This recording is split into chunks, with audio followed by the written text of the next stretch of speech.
iterations of if he doesn't have a choice in picking those tunics up today.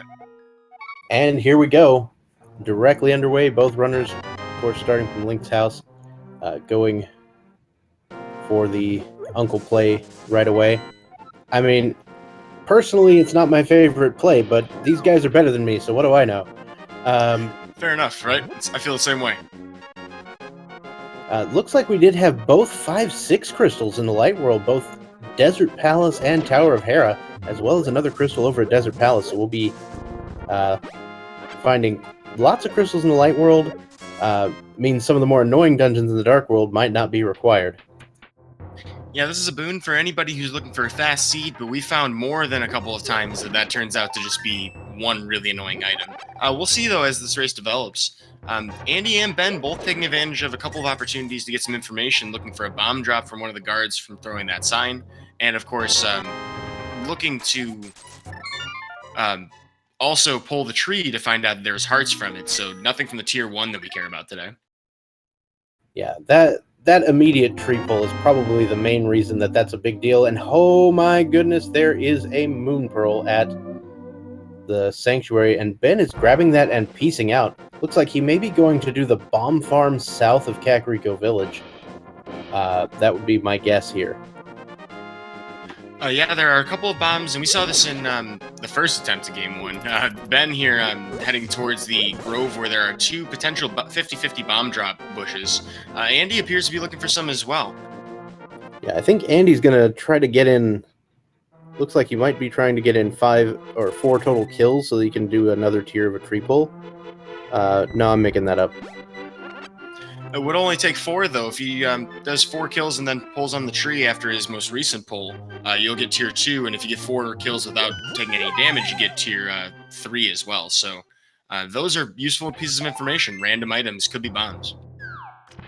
All right, another piece of heart inside the Lost Woods hideout. Oh, I just missed what was on the race game. Did you see it? That was a full heart container. World may never know if that's Sankar, because I don't think Ben's gonna stop.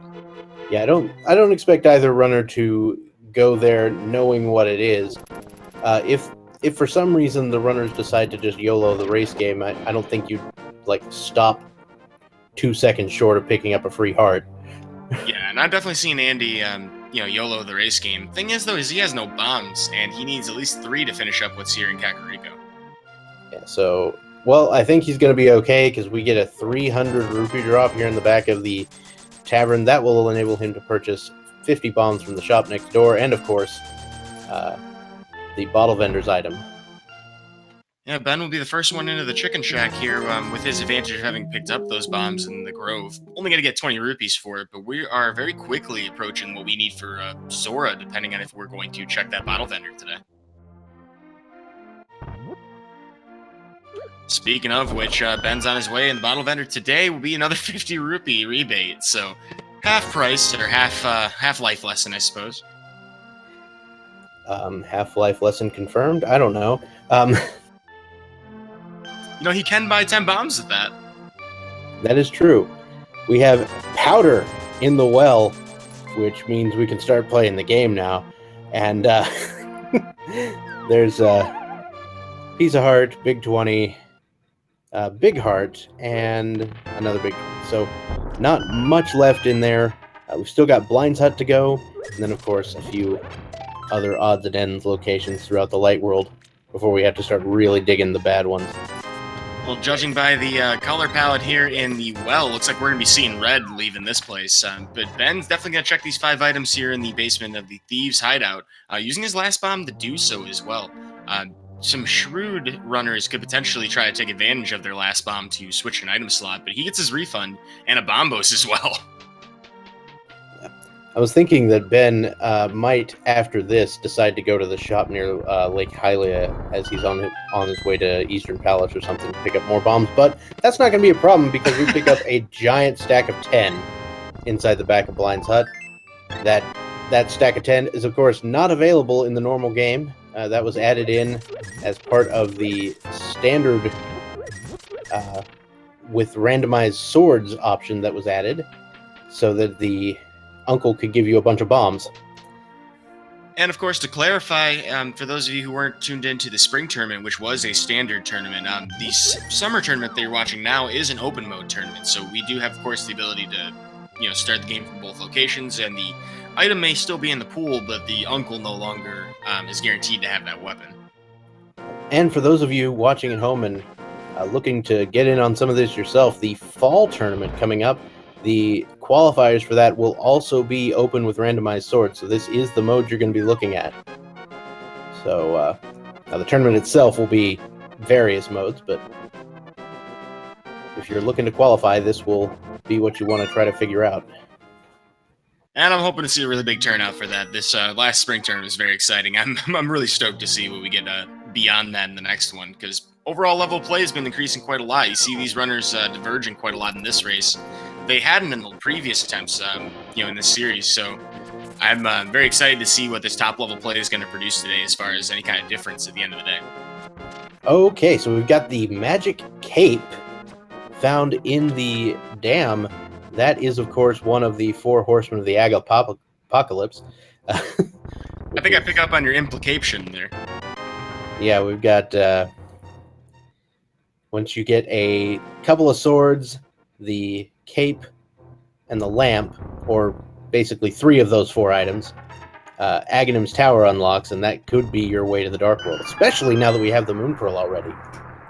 Yeah, that does remove a lot of the doubt. Until we have at least one sword, we won't be able to open up a curtain. And then, of course, we can sequence break with a lamp, or without a lamp, I'm sorry, if we choose to. But I can't imagine anybody be taking that plunge as soon as possible. I think pretty much both of these runners would take a look at Eastern before they do that. And he's going to watch his health here. Ben with some very nice 3 bombs, and those mini Moldorms are gone. We get Boomerang, Blue Mail, a sword, a lamp, and a piece of heart. Okay, so that's Agahnim access. And the Moon Pearl. Now, I would be reluctant to head to the Dark World without at least a glove or a hammer. If I have a glove or a hammer, I can actually get out of the east section where Pod is. Yeah, definitely is pointing us towards Agahnim, but there's so much we can do here in Sphere 1 still, between, going to Eastern, and of course, Ice Rod Cave, Aginas. It would be kind of foolish to just jump if you can avoid spending those 5 minutes, so I'm inclined to agree. The thing is, I am known occasionally for just YOLOing Aga when I get the chance, just because I figure nobody else will. This is probably one of those situations where I'd give it at least 1 or 2 more checks.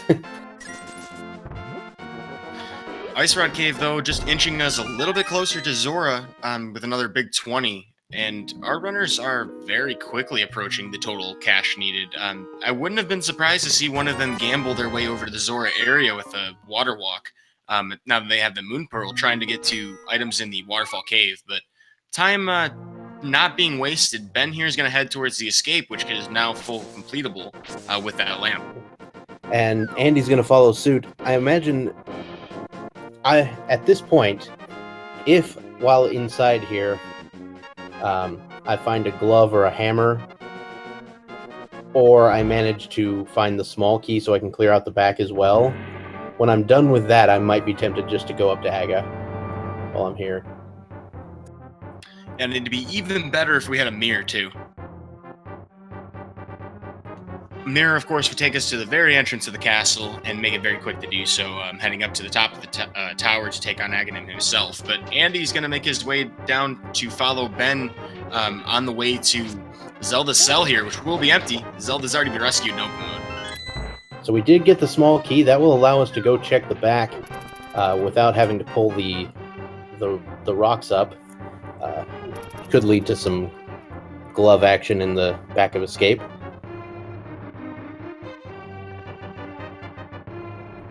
Looking like Ben's feeling There's a little a hammer with this. Whoa! Okay, so I would be super tempted to do Agahnim right now. I'd definitely go to the back of escape first. Yeah, no reason to skip any collectible items and miss, stuff that could end up hurting us later. But that hammer is incredible information for both of these runners. If they end up doing the Agahnim plunge right away, then they also have the ability to do most of Palace of Darkness. They would have a little more comfort in that regard if they had a potion or a bow. Oh yeah, somebody just made another good point in chat that this also puts the magic bat in logic. When we found that powder earlier, we have the hammer to take care of that as well, so we can get in there. To me, that speaks of a compelling opportunity to go to the Village of Outcasts as soon as we find a glove. But Ben has decided he is heading towards the back half of that escape. There is, of course, that one item location back there. Well, and since they have the small key, they can just continue on. There's a whole 4 this direction. Oh, that's true. He did pick up that key. So that makes it 4 potential, although I don't think we picked up the map yet, so there should be... It was in Zelda South. Okay, 4 guaranteed item locations then. And, of course, they may end up being all trash. They may end up being as valuable as that hammer. Ben and Andy having pretty good instincts so far. Ice Rod? All right. I mean, we don't know if Turtle Rock is required yet, but finding the Ice Rod in a, relatively convenient location is pretty nice.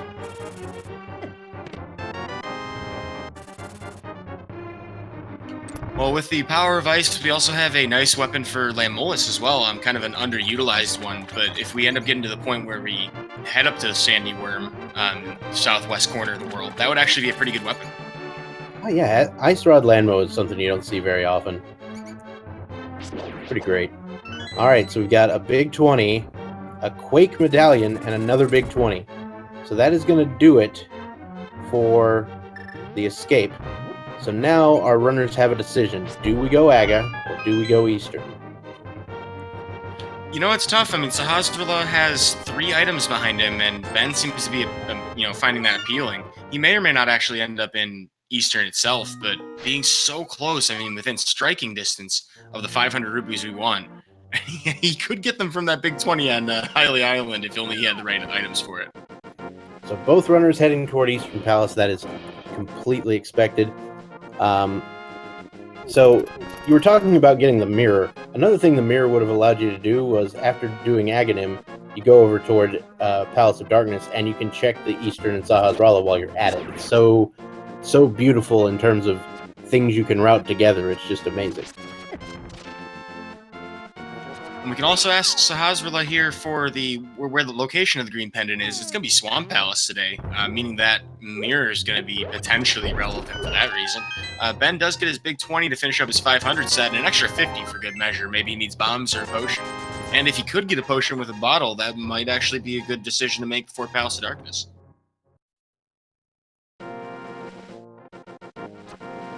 I'm very interested to see Ben and Andy both heading towards Eastern right now. If only they had their boomerang out, they could reduce some lag by freezing these statues. Yeah, it's. I mean, they just use the bomb, and I think the time it would take to switch to the boomerang is probably more time than you would save from the lag. Yeah, you would need to have some kind of use for it, and of course it's the red meringue, so I mean maybe it's a net loss in lag anyway. There is that. So into Eastern Palace we go. Both runners doing, roughly similar time here. We're pretty close in just physical time and execution here. Pretty great. 50 rupees in the first chest. That means 2 more items left potentially. And we still don't have the bow, so we won't be able to finish this. Yeah, it's interesting. Both runners probably really hoping to just find the bow in here, because you don't really want to double dip this dungeon, particularly if you know you're going to probably go to Palace of Darkness later anyway. Whether you have the mirror now or not, it is possible to have mirrorless seeds, and Swamp Palace would be one of those dungeons that's important to be a pendant for that case. Ben and Andy finding their map here, though. Still got a lot more dungeon to go.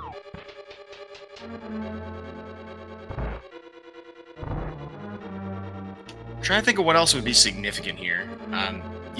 Finding a fire rod or another sword upgrade, both of those could be valuable to our runners. Either one of those is pretty good. Now, the odds of Agahnim being required at this point are pretty through the roof. That's all I have to say. Certainly more so for all the big 50s that we're finding and not progression. I suppose a power glove would be pretty massive for them as well, as that would allow them a couple of different ways to get to the Dark World. Yep. Glove would be great. Flute would be interesting. That'd get you up to a little bit of Dark World or Death Mountain access, but not too much. Yeah, thankfully for these runners, having the lamp means you don't got to see any completely blank screens for this section, which is actually pretty common for early Eastern Palace plays. We do have one more location here, which I believe has to be the big key. So we will have the last check in the big chest right in the center room. You also get to see a nice little damage boost here in order to pick up that pod. As iframes expire, you can step on the switch underneath the anti-fairy, saving you the trouble of killing everything in the room. Saves a good 5 to 10 seconds depending on your execution. Yep. It does require roughly, probably about 2.5 hearts if you're doing it right.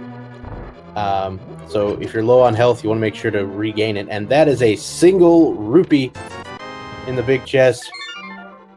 Basically a laugh in your face saying, haha, guess what you have to do.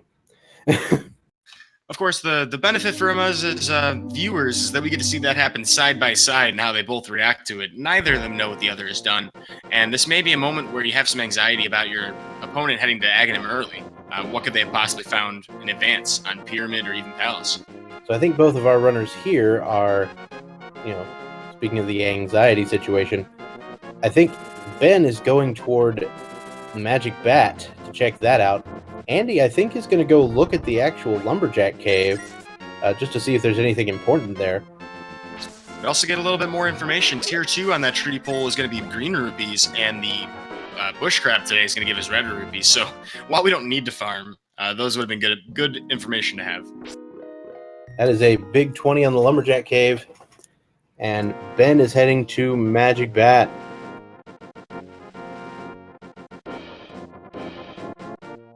Petition to rename this guy Albert. Albert? Yeah, it's the Batcave.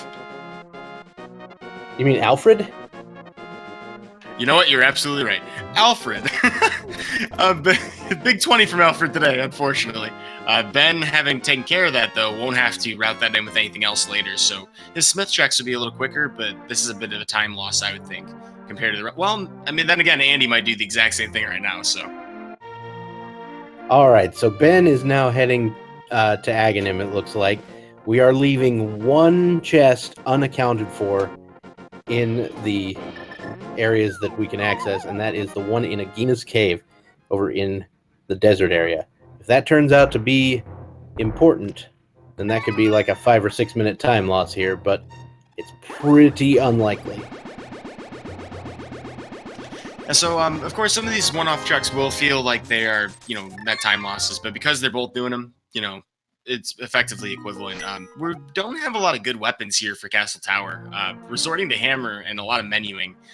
Ben's making the right decision to do so, though, because that would actually be a lot slower otherwise. And also, nobody going for the Zora sequence break here today, so both runners going up Aghanim's Tower to get that Dark World access. The only reason I wouldn't do it myself is just for the ledge item, which you'd have to do some kind of crazy setup. I've never actually seen the double water walk setup myself, but... It definitely requires the boots, so there's no way to do that right now. Yeah, so I mean, the fear of missing that ledge item is the only reason I can think of not to do it. I mean, if you could skip these 5 minutes that Ben and Andy are going to spend in the tower without boots, that'd be great, but no, both of them making the plunge, not trying to throw caution to the wind today. Yeah, neither runner did any sort of fake flip ring, not to Hobo, not to the waterfall area, not to Zora. Both runners doing fairly, these are basically the moves you would predict runners of this caliber to make, to be honest. That's kind of interesting. I'm wondering if we're going to see some kind of traditional boomerang strats here in the tower, as there is a circle pots room coming up in 2 rooms for Ben. And you can also alert one of the guards in the next room using the boomerang. Normally you do this in NMG to kind of get them to come closer to you. We unfortunately don't have Master Swords, so while you're seeing the NMG strat here, it's not going to pay off to fruition like it normally would. Right. I usually would throw the boomerang and spin the sword at one of the guards, maybe 2, and get them both dead. It's like the most uncomfortable tower for these runners. Yeah, the red boomerang is not what you normally have. Usually blue. Though if you run the 100% category, you usually don't have a boomerang at all. Yeah, and the strange irony of that red boomerang would show up in the village of Outcasts in C-shaped house if you never picked up the first one. A use case situation most people never see. I think it's actually the brewery, but close enough. Yeah, because it replaces that item location with the 300 otherwise, which is why we see that in NMG routing.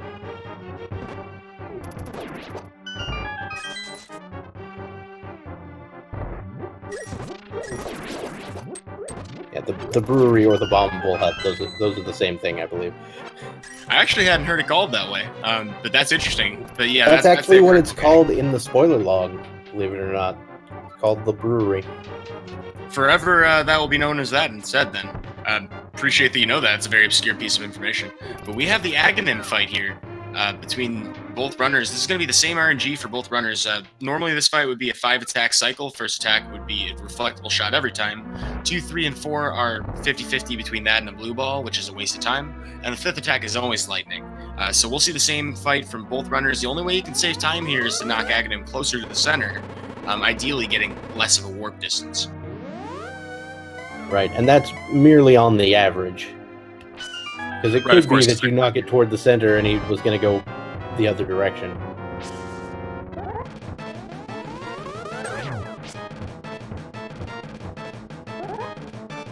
Well, people love to guess how many blue balls we're going to have, a little bit behind to do so, but if you have a guess, go ahead and throw it in chat. Looking like quite a few so far. Yeah, it looks like 3, I think, so far for Ben. If you're running no major glitches, 3 would be kind of what you hope for, an average. There's 4.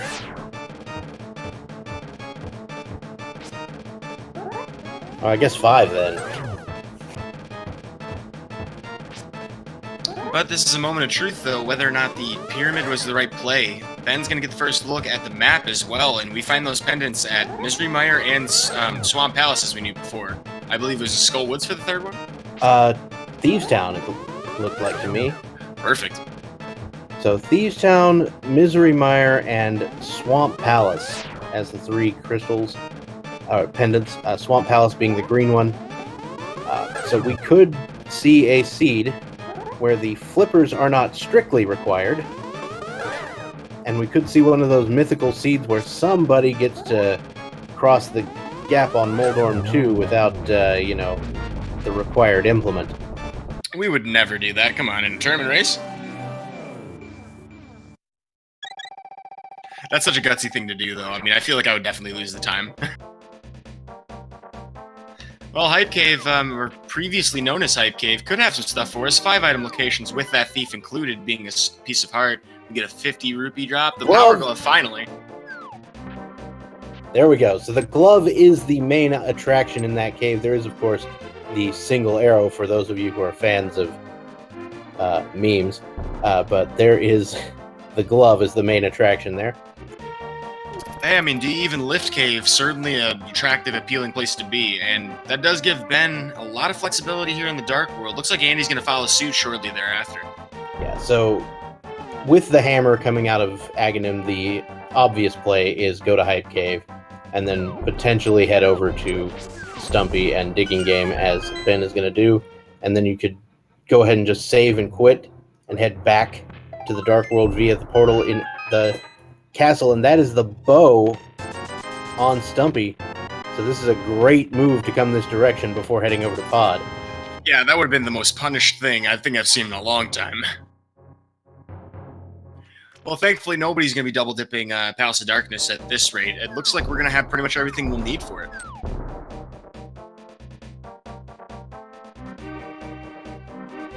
Ben getting the dig situation going. And as per usual for Ben, we're going to get a nice little M shape here, a reference to somebody in his life, apparently. But there is a mushroom under there. Maybe that's what the M was for. And we see Ben go ahead and save and quit as expected. We may see him head over and turn in that mushroom. Yeah, if you were going to try and do the east side of the world at the same time, you could either go to finish Palace of Darkness, or not Palace of Darkness, Eastern Palace, or take the portal, which is not too far away from there either. But it looks like he's actually just going to go finish Eastern right now. Yeah, we would only Or think no, otherwise. he's heading to if he goes 5. South. Duh. He's heading to 5. You wouldn't go finish Eastern first. There's no item there. Oh, yes, we never found that compass. So, yeah, that's confirmed not very useful for us now. And if we find the mirror, say, in Palace of Darkness, that would be the nice 1-2 punch, as we could just go and finish Eastern Palace for its crystal immediately thereafter.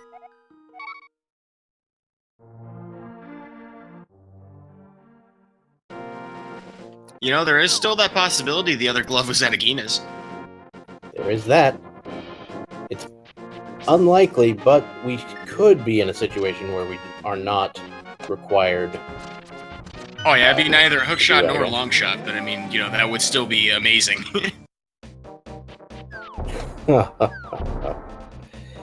Oh boy. I'm sorry, Bob. No, don't be sorry for that one. That one's great. Alright, so here we go. We're gonna open the Palace of Darkness entrance for a cool 110 rupees. And good for Ben not to have taken any damage. He couldn't afford the Dark World enemy's damages, let alone... Well, he can afford to give Kiki the Monkey 10 extra rupees to follow him on Instagram, but definitely can't afford to take a death there. That would have been really bad. Alright, so we get to Palace of Darkness, known for its massive cache of treasures and keys. Mostly keys. There's a good 6 of them, right? Yep, 6 small keys plus a big one, if you want to be all technical on keys. And there must be 4 such keys in the first 6 chests here in Palace of Darkness. So both of our runners should be aware of that and be able to avoid opening any chests they don't need to. You know, it's kind of funny. This is one of the few dungeons in NMG where you actually can route just as wildly and differently as Randomizer. Although that route's kind of been solidified for most folks. You know, we may end up seeing Ben and Andy take different directions here since they do have the bow.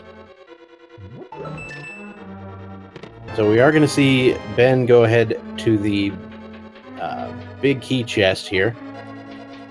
This is a strategy I see a lot of people employing, trying their best to avoid having to go to the right-hand side, because that's a bit of a time loss if you have to do it. That is another small key, which means there's something, or potentially something, on the right-hand side that's not a small key, so you'll probably want to head there. Well, 10 arrows, actually kind of a useful drop for Ben. Potentially wanting to use, well, his hammer strats against Helmasaur are probably pretty good. But as a backup, would have extra arrows for it. Yep. There are plenty of pots in this dungeon with some arrows under them as well, so if you're really low, you can get those. Yeah, you can definitely get at least another 10 in this Mimic's room that Ben's in right now. Or the other one that's actually in the back half of the dungeon. And of course, they tend to drop arrows as well. Well, in the NMG they do. Yeah, that's an important distinction to make, because every enemy drop is randomized in the randomizer. Alright, so that is the 4th small key. Now, this could be a small key or something else. It is another small key. So we've got a 5-key front, which is an interesting situation. Ben is taking that death.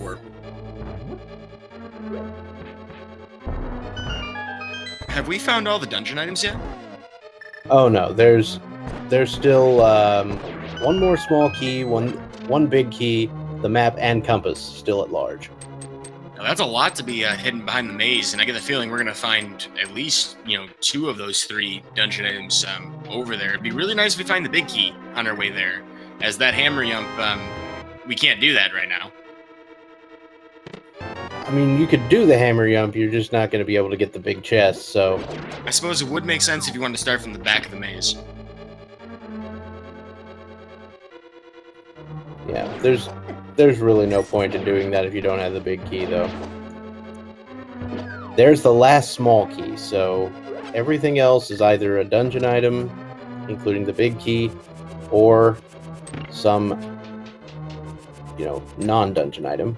There's the compass. Yeah, it's not too often you get to see 3 of them, but keys on keys on keys. The big key for Ben here in the bottom of the dark room basement.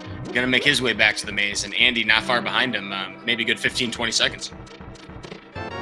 Yeah, I was gonna say, I do expect this room to be checked here. Ether Medallion. So that's all the medallions. We are good for access to Turtle Rock. As far as medallions go. Now, there's plenty of other things we need before we can actually do that. You know, I gotta say, I'm very impressed by Andy's use of the boomerang here. We saw him hit a switch in the last room from an unconventional angle. Red boomerang, typically not that favored by a lot of people for lag reasons, but shows some really good game knowledge to take good advantage of that, you know, inventory slot that we normally There's the mirror! Whoa! Bottom of the dark maze. About where you want to see it, to be honest. Yeah, it's like the perfect location. And with that, we have located all the dungeon items, the map, the compass, everything. There will still be one item over on the Helmasaur King. And of course, right after this, we can go straight to Armos Knights. It's beautiful. That's about as well placed as it could be for that reason, too. And we're going to also have a lot of Dark World and Light World interchange that we can do. We do have a reason to be heading by the Grove one more time. We haven't even done the Smith Chain. So there's a couple of different interesting routes we can see from these runners.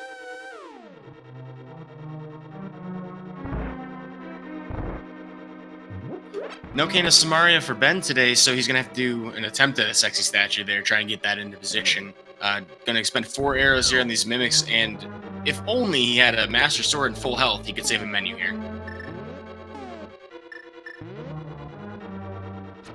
I thought this eye one was the sexy statue. I didn't know that's what you meant. No, the Armos statue that you see Andy about to touch, if you can get it to go around the corner and push all the way to that switch without falling off the... Yeah, like you saw how he kind of stuttered there. If you can get it all in one smooth motion, that's a sexy statue for Men Energy. Okay, then. Now I know what that's going on.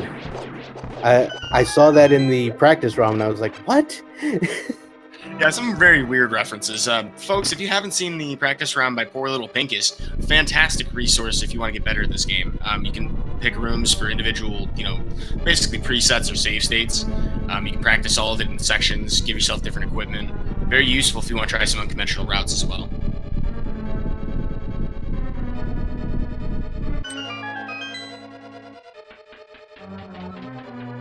Here we are, though, Helmasaur King time, and we do not have a lot of health to work with here.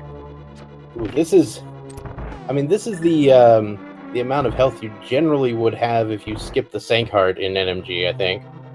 Yeah, and we normally wouldn't have the blue mail. However, we would have the Master Sword as a backup, which does extend the range of the hammer hitbox.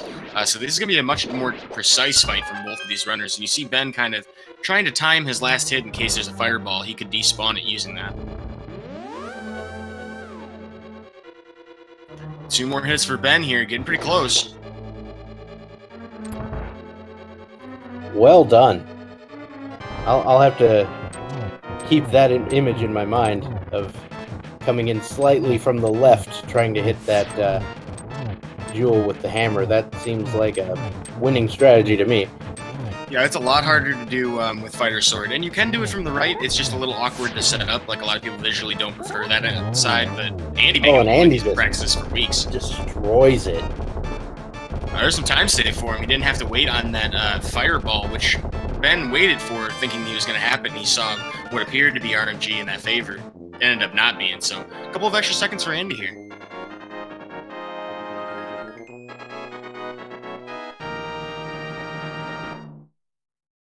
And as we predicted before, Ben and Andy look to be heading straight over to Eastern Palace. This is the best wombo combo you could expect in terms of crystal progression.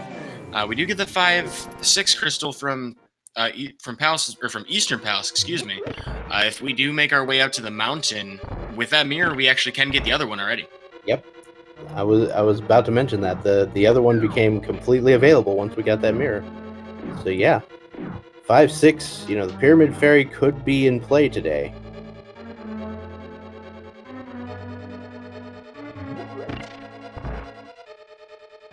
Well, with the mirror and hammer, that also gives us all of Death Mountain. So yeah, it really seems like that's the place anybody should be going if they want to get as many items as possible.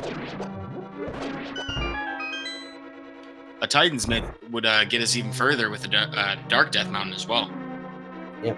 Though we would still need a hookshot to get some of those items in Hookshot Cave.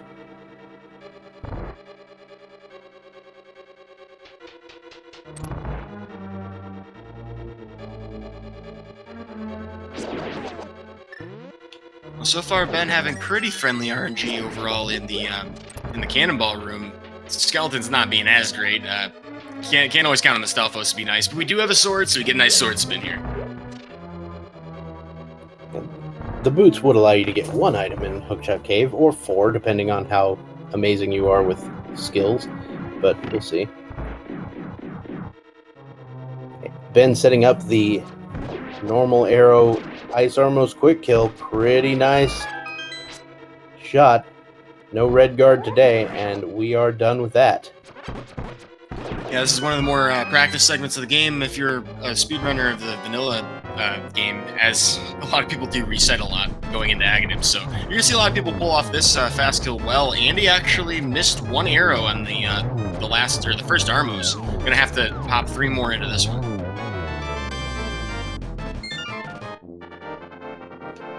Ben starting a Sanctuary. It's starting to look like it.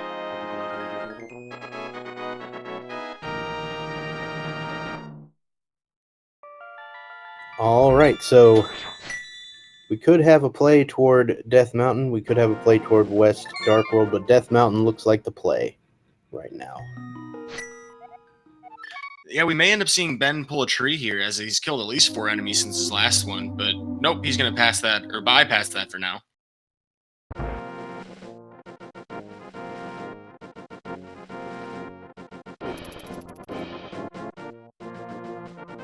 It's amazing. 37 minutes into this race, we're still very close, very tight race overall. There have been other options that our runners can do at various points of the race, but consistency seems to be king here in the summer tournament and all tournaments that have followed prior to this with version 29. All right, here we go. We have Ben heading to the Old Man Rescue. That's plus 10 bomb upgrade. And so begins our trek through Death Mountain. Dodging the dead rocks, calling out the cabbages, making sure we're getting up here with no problems. Ben doesn't even take any damage on his way up, besides the dead rocks by the old man. We get to see what's on top of Spectacle Rock, being a big 5. Ben will also be able to see what's inside of Spectacle Rock. This is a place where if they had boots, they could hover, but another 5 rupee drop. Nobody stopped for that. Yeah, the 5s are out in force today as we head up to Tower of Hera. Well, Ben almost got the quick warp, his positioning just slightly off to the left. Quick warping, by the way, there's a couple of places, depending on where you position the camera, where you can get about half a second back on your warping. You may see Andy, for example, enter with the portal like directly lined up with it, trying to get that to happen. Also missed by Pixel as well. Looked like a little bit to the right, or am I making that up? Sometimes kind of hard for us to tell. And it's a different pixel whether you fluted into Death Mountain or whether you came in from the cave. Yeah, it's bizarre. It's just the way that the camera pans in the game. You may end up seeing another example of a setup for it later if we go to Catfish, where a lot of people will bonk against the wall before mirroring. Spike Cave. Yeah, looks like you could get Spike Cave. We've got the cape. Well, technically it's not in logic because we don't have a bottle or a half magic. Yeah, and the cape would not last that long. If we had Hookshot, you could probably try and Frankenstein some weird stuff, but there's just not enough health to work with. I mean, I imagine they could do it with this amount of health, but they wouldn't want to. The logic assumes you can do it on 3 hearts, is the thing. Oh, I see. That's good. Good way to look at it. We are heading to the top of the tower, though. Ben not wanting to do a bomb jump, apparently, as it is a pretty annoying setup to do. We'll pick up his big chest, which is just a key, unfortunately. That'll get him to the basement. And I don't think we've seen enough things to rule out the basement yet.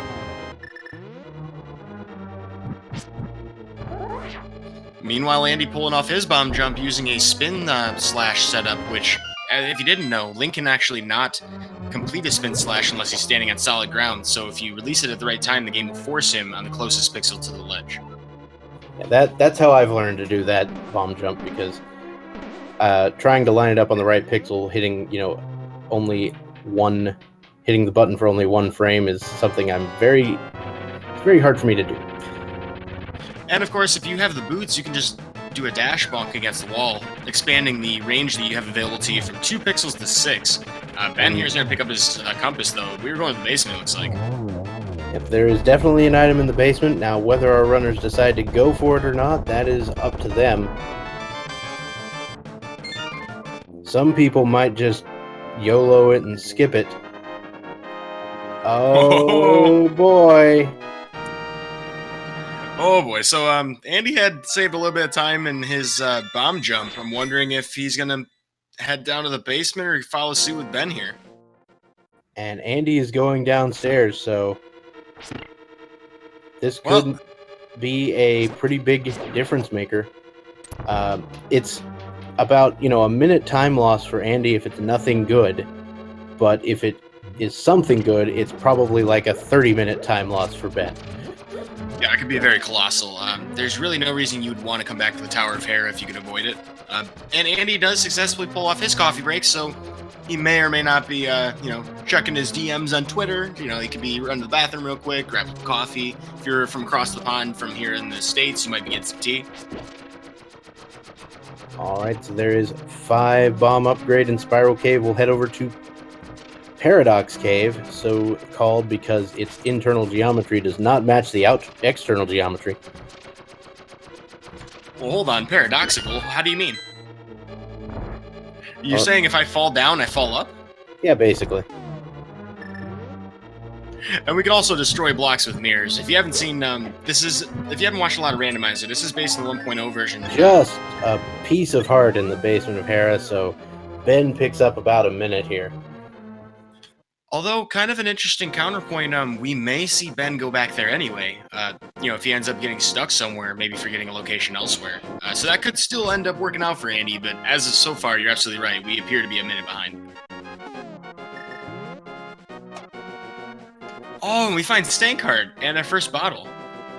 We've actually found 3 entire full hearts in Paradox Cave, plus a piece of heart, so that's 13 quarters of a heart. And Ben goes from 7 to 11.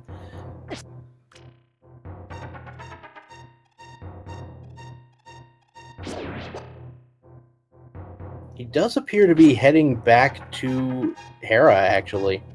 Like, if he's not heading back to Hera, what is he doing going back up?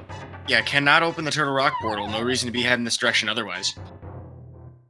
All right, so that's not going to be a pickup in time for Ben, but it is going to be a load off of his mind. Well, I mean, he might be heading for Spike Cave. I think that's probably the only other thing.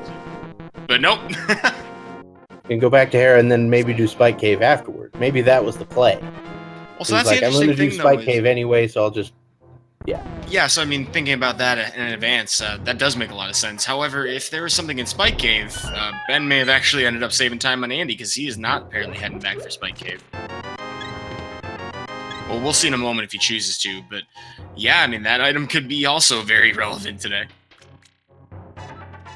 Folks, I think we should hold off on the, concluding who's saved time, who's lost time, until we at least see whether both runners go to Spike Cave. There is that. So, Ben is deciding to, not rest on his laurels. There's no coffee breaks here. He's just going to dodge tiles. Like it's easy or something. If you can dodge a tile, you can dodge a trident, right? That is true. Now, Andy decided not to go to Spike Cave immediately, or actually, he's just going to go from the left side instead. Oh, so is Andy heading there? Yep, looks like it. We're going to have ourselves a little bit of a convergence here. Oh my goodness, it was 13 seconds apart. It's even less now.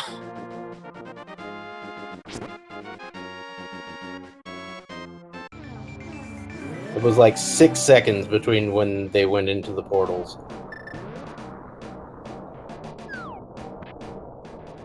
Well, so there's the magic of Death Mountain coming into effect here. Ben is going to cut it really close here. Just 300 rupees, and I think the next order of business for our runners will likely be West Dark World. Yeah, that makes a lot of sense. We have that mirror. We have a lot of access to the world. We could be checking North Dark World as well. Between that and stuff like well, I mean, I guess you'd probably wait until you had boots. But yeah, Village of Outcasts looking pretty appealing here.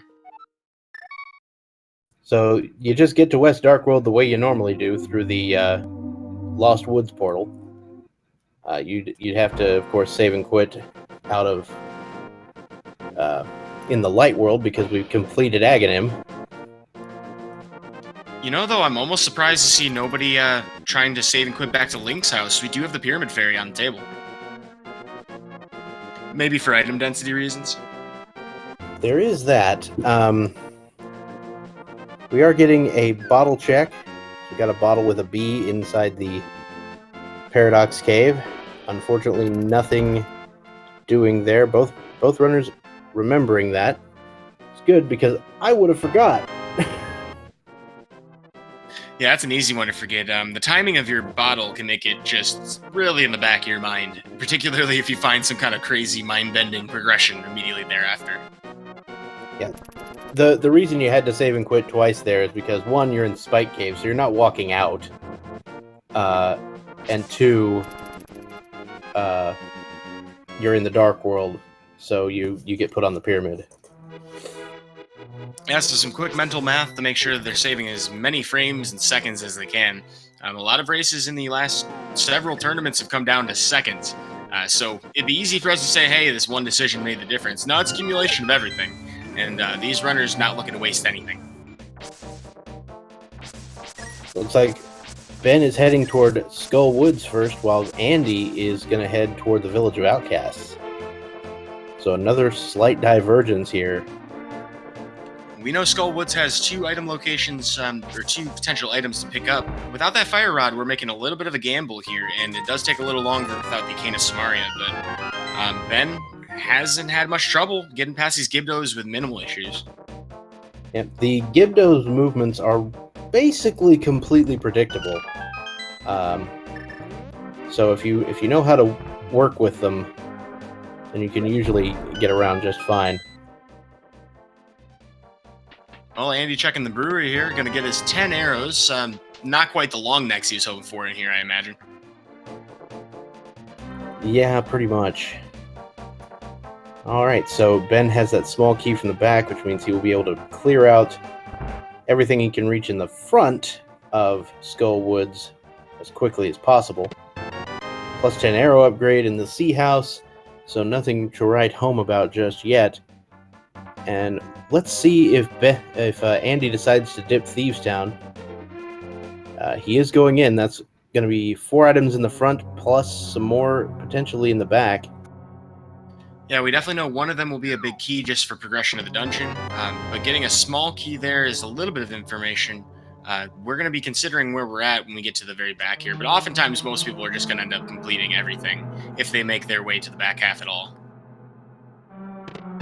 There's the big key, guaranteed. So 2 more locations here in the front. Then we'll see if Andy decides to press on or peace out.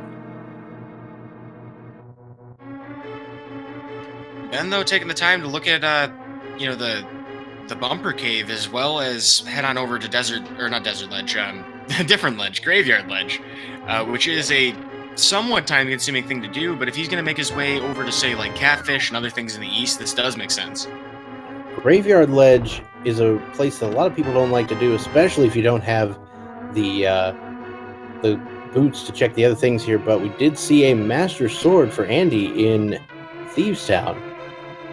Yeah, in terms of this dungeon, besides dealing with the regular enemies, somewhat meaningless for the boss itself. But we need that sword upgrade for a lot of different things. Our completion of the game bare minimum, and of course those 2 tablets, if we do want to check those if we get the book. All right, so Andy found only the Master Sword as the one non-dungeon item in the front. So with 3 items in the back, I certainly do not blame Andy for wanting to check the rest of it.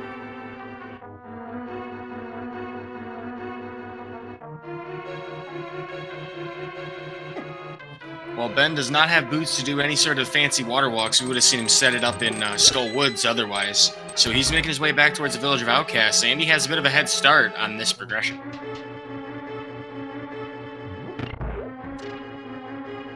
Now, if I were these runners, the one item I would be hoping to see more than anything else right now is the Fire Rod. Mainly because the Fire Rod is kind of the only thing that's really standing in their way that could be on the pedestal. Yeah, Misery Mire is a Cane of... Not Cane of Samaria. Misery Mire is a pendant locked by the Cane of Samaria. Only for one room, actually, unfortunately. That does mean we won't find it at that pedestal. So, Fire Rod kind of does seem like the only feasible progression. You could have boots that are necessary for desert or something like that. And then you could have Hookshot that is necessary for, completing the game. But if you find the boots, that's not a problem for some of our runners. And of course, there are certain scenarios, I believe, where you could bypass that by stealing a key anyway, as long as it's not the big key on the torch, right? So there's another bottle in Thieves Town.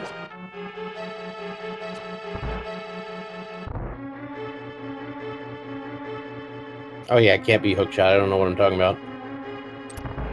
Well, Hookshot could be... I mean, we don't have to deal with Swamp Palace yet. That's a possibility.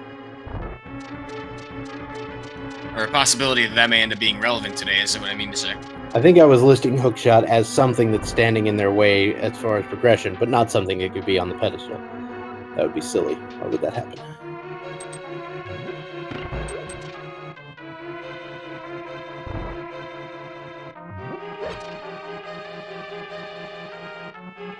Well, here comes the first of our 2 scripted fights here from these runners.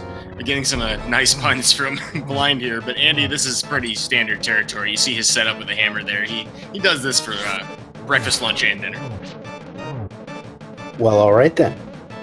Seems a little bit like it wouldn't be very filling, but, each their own. With a nearly perfect fight, the only thing he could have done better is a couple frames quicker on the last hit there. That's about as good as it gets, though, for Blind. Yep, so just a big 20 on Blind, and Ben is, of course, going to go head into the back. We did not find anything really relevant in the back of Thieves Town, so Andy's going to piece out to another location, probably Skull Woods, it looks like, so we're just going to see sort of an exchange of routes here.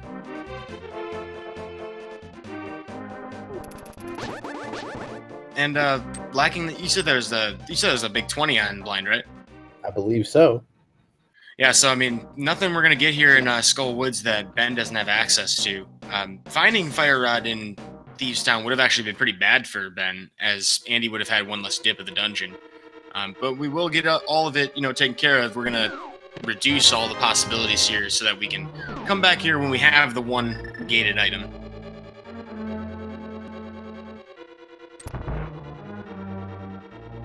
Yeah, we are actually running pretty low on in-logic locations at the moment.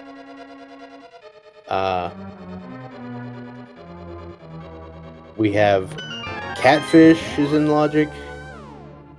We've got Zora is in logic. We got Agahnim is in logic.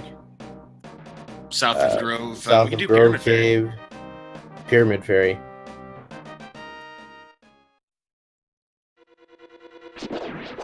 And Mushroom, yeah. Nobody checked the Mushroom. Oh, wow, that really didn't occur to me. Usually you'll see someone check it. You know, we had the powder so early, you didn't have to use it for fake powder or anything. I just have to point this out, Yuta. There is somebody in chat now named Albert the Bat. I saw. You know, hopefully everything's been good down there. You know, we did check you earlier, so I'm hoping we don't have to check in again. That would be bad for the runners. Gotta admire the viewer dedication. Link to the Past, Randomizer, one of the best communities on Twitch. And speaking of Twitch, shout outs to Twitch for sponsoring this cash tournament. They are putting this on for us, you know, for the prize pool. And of course, giving us the exposure that we need for this, you know, tournament. Very happy to have the opportunity to showcase this amazing game. Looks like Andy's going to check that graveyard ledge. Ben here is going to finish up his Thieves Town. This is a point where, you know, some difficult questions to answer. It's not easy to get over to the east side, unless you do like a save and quit and go the long way. Yeah, so the checking the graveyard ledge by itself is nothing you want to do ever, but sometimes you just got to do it.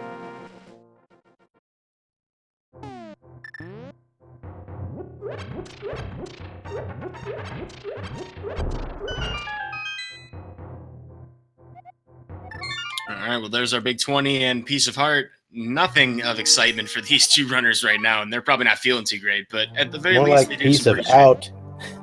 You know, you're not wrong. Nope. That's what Andy says. So this appears to be the Pyramid Ferry, and Ben's probably about to do very similar things. He might be heading to that South of Grove item, though, since he is still on the west side of the world. I actually kind of expect Andy to do that as well, like go lift the rock and do that. So we'll see another convergence on the Grove Cave momentarily. Oh no. We were previously 13 seconds apart. We were previously 7 seconds apart. How close is this gonna get?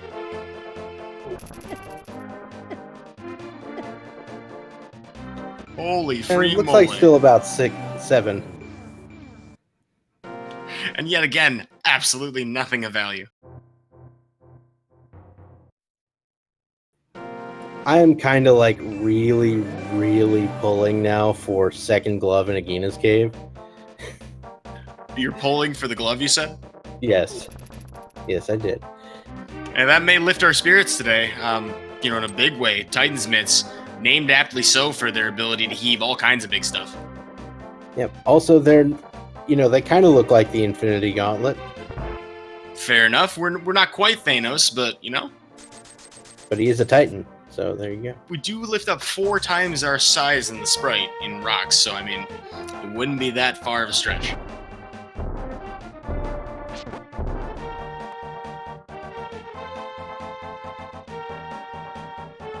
Well, moment of truth.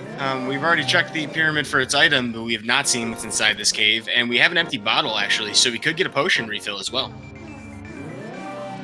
All right, so 5 rupees, 20 rupees, whole lot of Garbo.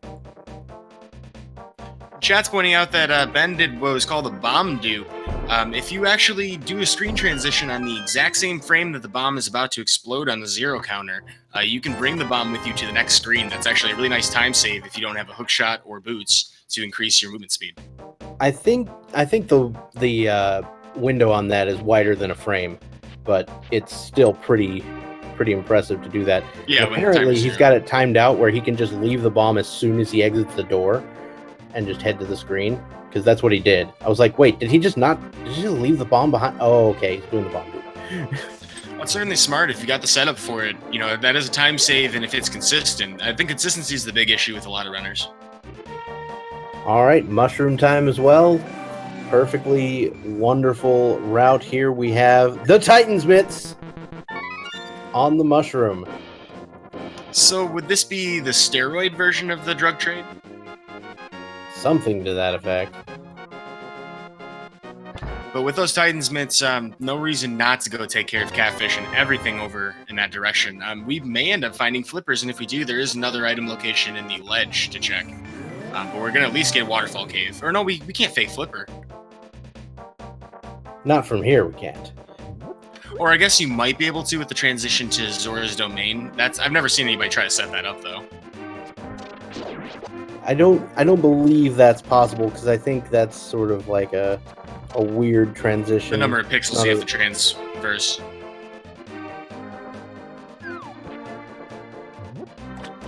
Oh yeah, you're right, because there's no water to jump into there. Yeah. And also, it's not like a standard transition where the screen just scrolls. It actually fades out and fades in.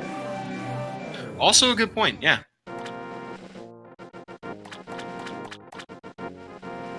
Well, with 1,001 rupees to spare, Ben's going to give up half his stack to find out what in the world King Zora's got for us today. Andy a little bit further ahead in rupees, neither of them worried about their total counts for the rest of this race.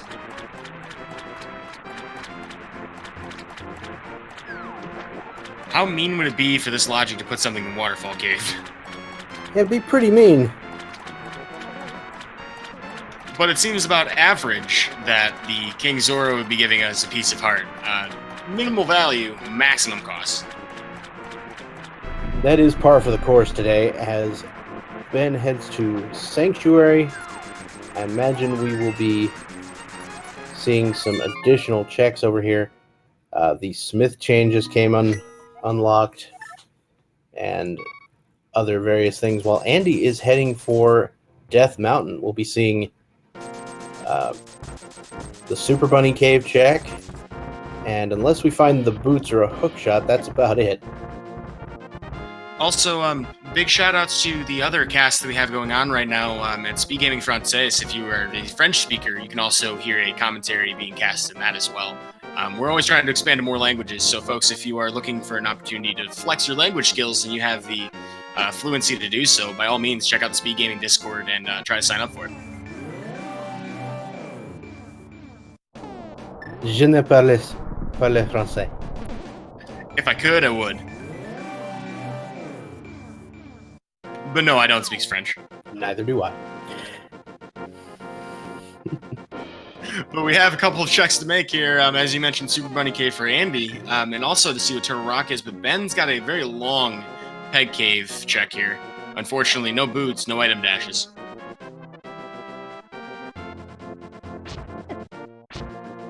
Looks like chat's putting on their best impersonations of French as well. Cane of Samaria, though.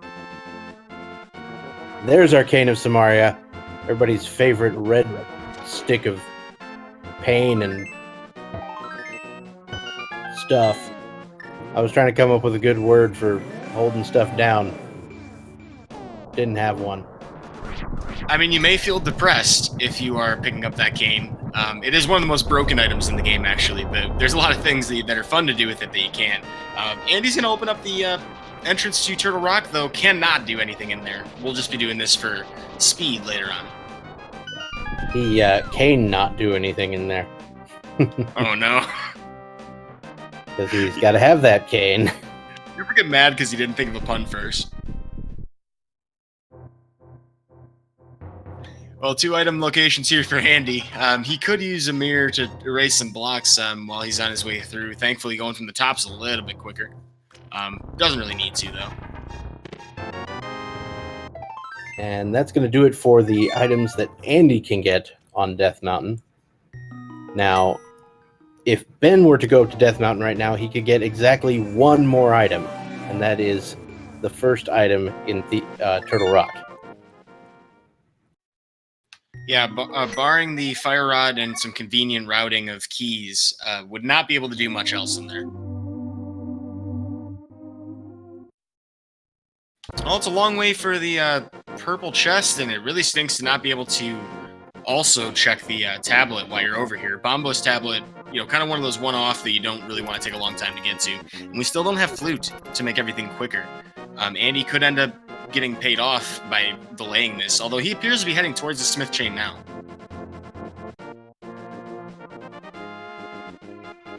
Just a big 20 from the purple chest as well, so looks like Ben is now heading over to Agahnim Cave, the one Sphere 1 location still outstanding. Yeah, this is often orphaned for a very long time. Seeing as many things in the light world early on in the game kind of boil down to 2 items or more. Agahnim Cave very rarely ever having something that's going to hold us up for the entire race, but we've seen crazier things, and it's over an hour that we have not checked this, so Ben could get a nice edge here.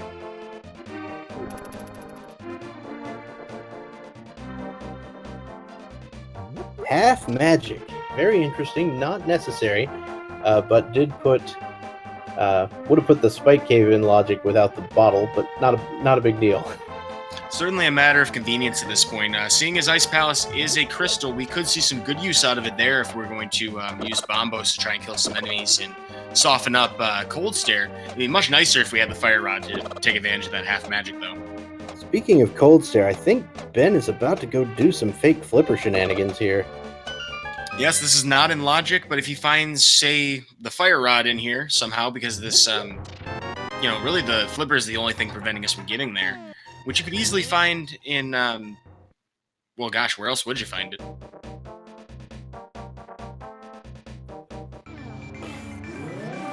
I'm really not sure. These flippers are kind of elusive today. I mean, first chest to Turtle Rock. Oh no, it's quote-unquote vanilla location. Ben is going for Ice Palace right now. There could be some things you can get by sequence breaking around the flippers. Well, this is pretty savvy knowledge then, because I believe Ben's checked literally everything that he could get with current items, hasn't he? Yeah, basically. Yeah, so knowing that Turtle Rock item was available to him, probably inferring that was going to be flippers, that's really smart. I mean, it's either flippers or, like, book. Leading to flippers. Yeah, or boots or something useful. Fire Rod, it could be. And then, of course, it could be a key leading to another chest in the dungeon, but that's neither here nor there. Yeah, Ben hasn't done Dark Death Mountain at all, so he doesn't really know. There's still 3 things up there for him right now, actually. Oh, and that makes this even gutsier to do. I mean, there's only so many locations, and Ice Palace does have, quite a few things to check. The unfortunate bit is that if you can't do go mode or basically head right to the boss, you are spending quite a lot more time in here. Though the fact that there was a small key found in the first chest does make the moves quite a bit easier. Or the traversal here. Yeah, and we may end up seeing some bombs as well, bomb jumps. We'll definitely have an opportunity for one here for Ben. Not everybody chooses to route in a bomb jump, depending on their configuration of the dungeon. They do have Canis Samaria, so no worries about key locking ourselves in that regard. But, for routing reasons, you can do it either way, really. Looks like Andy checked the desert ledge while he was over there, and we found a tempered sword there, so that might be something that our runners will want to pick up when they eventually head to desert. Oh, I definitely think they will. I'm not sure I'm not sure Ben actually saw it. Yeah, I'm reasonably certain he didn't, actually. Although both can actually finish the seed with just Master Sword, without the silver arrows in play, it would definitely make sense to grab those that tempered upgrade for nothing else than just completing everything else in the seed quicker. Ganon itself probably not as big of a concern, although that is a hefty time save, that sword upgrade. So Andy, I believe at this point, has in fact sussed out the fact that there is one place in logic. And that, if it is the flippers, which it should be, in Turtle Rock, then that would give him access to Hobo, and the other items in the Zora area. Whether he wishes to take the time to go grab those, another story.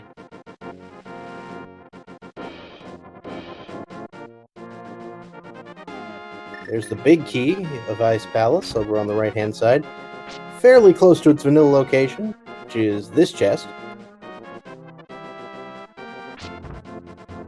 A heart container in that chest, so there's the first item, I believe. And of course, Chad pointing out that it might not necessarily be flippers in Turtle Rock. It's just going to lead us somewhere towards flippers no matter what.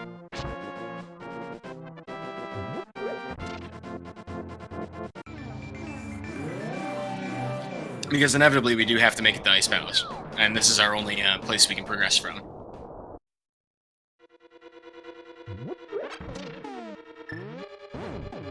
Well, it's about to be the moment of truth for Andy here. That item in the bottom left corner is about to tell us very quickly whether or not we can do much of anything in the overworld.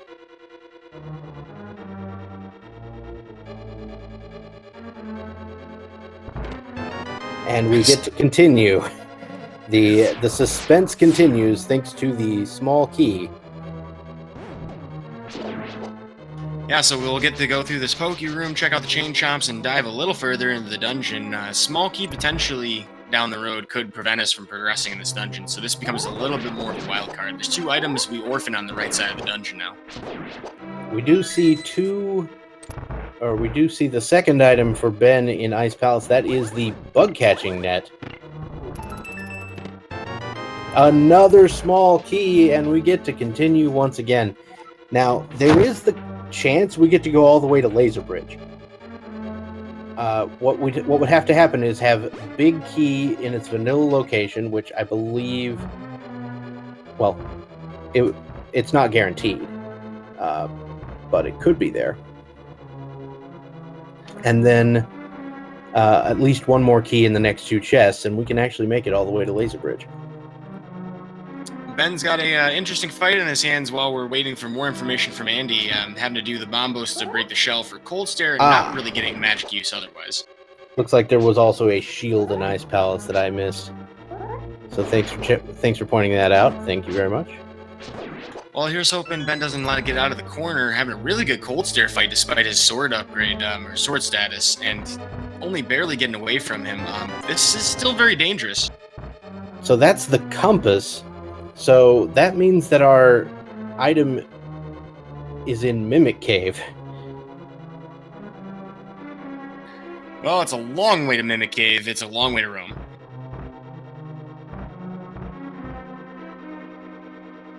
Cold Stare down. He's also going to get a compass. Ben, having completed his crystal, really narrowing down the progression in his seed. Hurting for a flute, for a book, for a fire rod, something.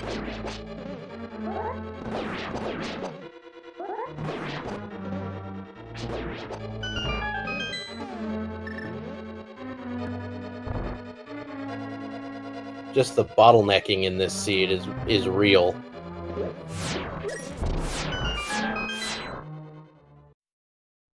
Note to self, make a future pun about bottlenecks in the brewery.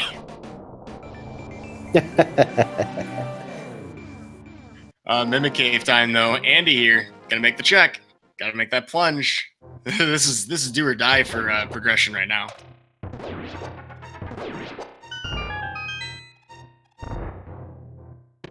It's a fire rod!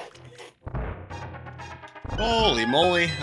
Does that make this like a furnace? I mean, what is this Mimic Cave? We're about ready to burn everything, though. And this does give Andy an opportunity to... Well, he can't go mode Ice Palace unless he's feeling really gutsy. But as far as we know, that would be a possibility.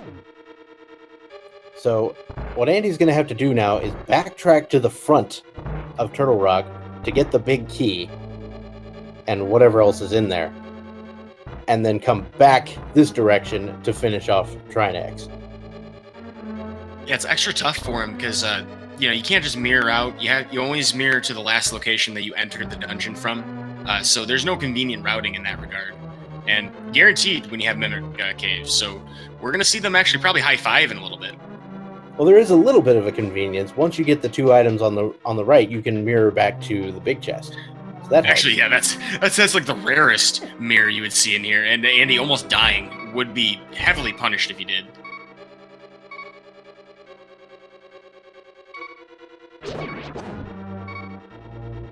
In fact, I'm amazed that he's gonna... Yeah, I mean, he does want to save that mirror warp. He's gonna have some pretty difficult maneuvers to make with these rollers in the next room, because those normally do 4 hearts of damage if you have green mail. Blue mail should do at least 2, so that's deathly. He could use the cape, sort of save him some grief there, and he might just actually be going for death warp instead of a mirror. That way you can refill some hearts. That would actually be really smart to do. And we saw him, he had to go the long way. We don't have the hook shot to do the fast version of that room. I think your instincts are good here, though. Cape is going to be used, and we have half magic, so why not? There's the big key. And a piece of heart. He's not going for the Death Warp. He is taking this heart and a half. I was going to say to the grave, but maybe not the grave. Well, it would be convenient for him to do this, with a laser bridge shortcut, or not the shortcut, but the bombable wall to go outside. My biggest concern is that Andy's got to get through that dark maze without taking any hearts from. Well, he can take up to 1 heart. Nope, he can take no damage in the dark maze after those rats from those fire bars. So we knew this was going to be a small key as Andy proceeds to the dark Samaria maze. If you do this very quickly, you can reach the platform without taking any damage. And then he's waiting for just the right time so that he doesn't get hit. There's also a refill platform that he can stop at, but he's got to very carefully consider his... Oh, he is going to be able to use the cape. That's smart, because there's a full refill right here on this platform for magic, too. And that's all he's taking. He's not taking the 2 hearts on either side. Yeah, and that does make sense if you're going to use the safety door. I mean, I know a lot of people have some feelings on this door, but without boots, without hookshot, I mean, it makes sense. Then again, if he was really bold, he could hope for the remaining heart pieces that would get him to a full refill. So Andy is going to go ahead and take the safety door. Certainly nothing wrong with that. Now, for those of you who are, not as skilled as these players, like me, there's the flippers. But there are fairies if you mirror from that ledge. Yeah, that's true. It takes you to a Death Mountain cave that has 2 if you drop down the hole. And a tempered sword! Our last remaining sword has been found. Ben's gonna feel really rough when he gets to this part of the dungeon. And Andy is going for the Trinex fight on 1 heart. Yeah, the rough thing about having no Trinex magic. fight is done. He can fake powder if he wants to. Yeah, he can fake real powder. Real fake powder. Fake powder? Yeah. But yeah, I mean, he had the magic to do it. I mean, technically no magic, but... Yeah, fun fact, if you have the powder, you can still do the fake powder glitch. You just have to use... It works the same no matter which item you have selected in that slot.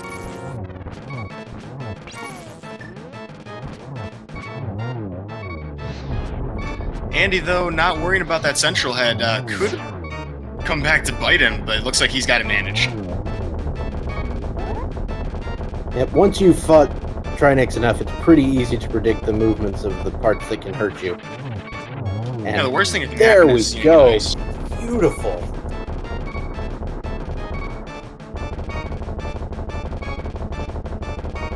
We said last remaining sword because there's another sword upgrade on the desert ledge that we know about. Yeah, so that'll be butter for Andy. I don't even think he would... I mean, he could stop to pick it up, but Trinex is one of the few bosses where you're really going to get much out of the gold sword upgrade. And we know that Andy can do a 1+1 cycle with Tempered Sword.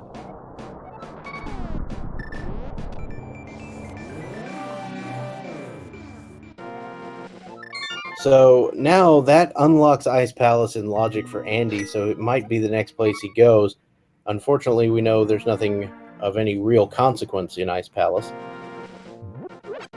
The one thing that stinks for him is that he does not have the flute or book to call that go mode, as he does have what he needs for Skull Woods, not for Desert, and Desert is still going to force him to absolutely full clear Ice Palace here. And of course, with access to those flippers, there's another wonderful dungeon that has come into logic that nobody really wants to dip unless you have to. Then again, Andy having those flippers well before Ben. Oh no, Ben getting dead rocked. Oh, you don't like to see that. If you're a crack shot with the magic powder, you can... Whoa! There's the flute at the hobo! Well, it's a good thing Ben can't see what Andy just found, because the frustration would be stacking even further. He clips that dead rock into the wall out of frustration. But wow, what an advantage for Andy. And that actually does let him go mode Ice Palace. Well, I don't know if he's going to want to do that, because we could still have a Boots Lock Desert. Fair point, fair point. That would be a gamble to make. Although Andy is going towards Ice Palace since he's in the neighborhood, I'm kind of wondering if he's going to make that kind of plunge. It would be somewhat time-consuming to come back here for a second run. I feel like he might do a sort of like hybrid go mode where he'll check things that are convenient to check, but not all the things.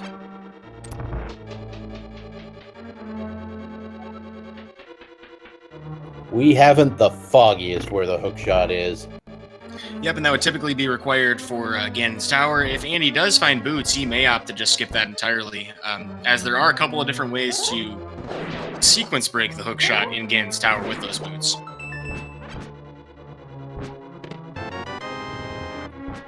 And we are in a bit of a situation where I'm reasonably certain the hookshot could be in Ganon's Tower.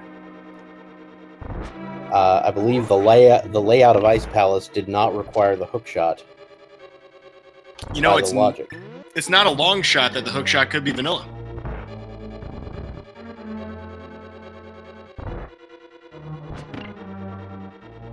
Honestly, I don't know what I would find more upsetting, to find it in Ganon's Tower or in Swamp Palace.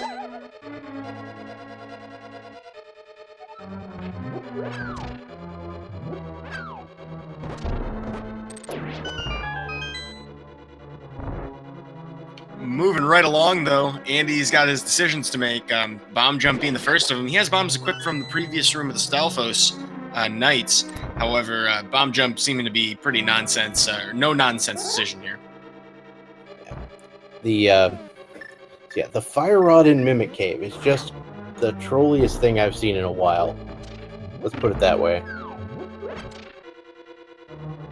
Yeah, it's pretty bad. It's right up there alongside Bow on Trinex, Flippers on Blind. That one's a fun one.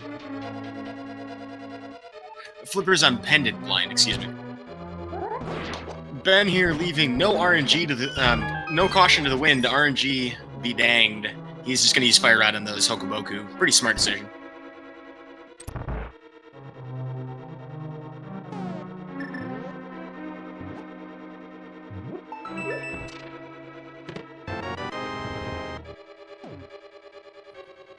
And Andy is, in fact, checking some of the right side of Ice Palace as well, so we are not getting a full go mode from Andy.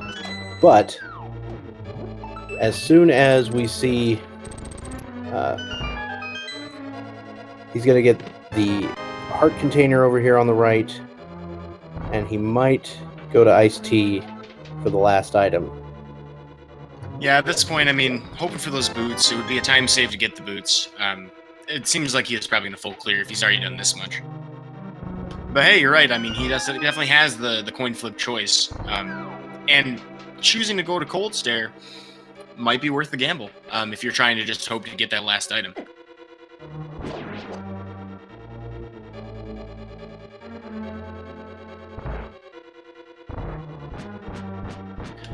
Ben closing in on the Laser Bridge of Despair. He's gonna... I mean, I don't know if he's gonna do any kind of Rage Slash or something, but I would, personally. Andy is going to go ahead and do the bomb jump over to Ice Tea Room, which should mean that will be the last chest Andy opens.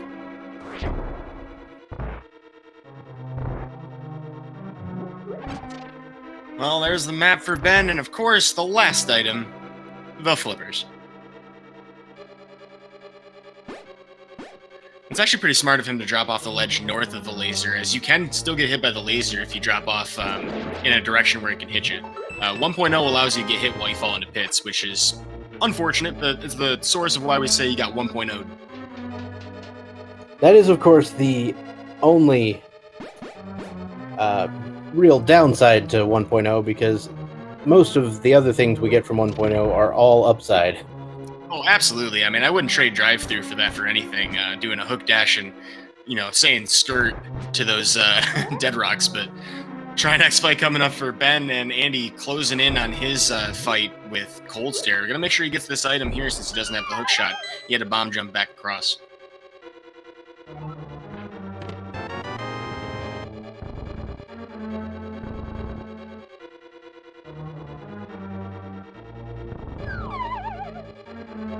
Wow, with Andy's Tempered Sword advantage on Cold Stare, this might actually be a really fight as well. He can't do poke strats, unfortunately. He doesn't have those boots. But even then, this is still a relatively fast fight to do. The only thing that could improve this, in my opinion, is if he had full health, he could do sword beam strats, but nothing super crazy like that today.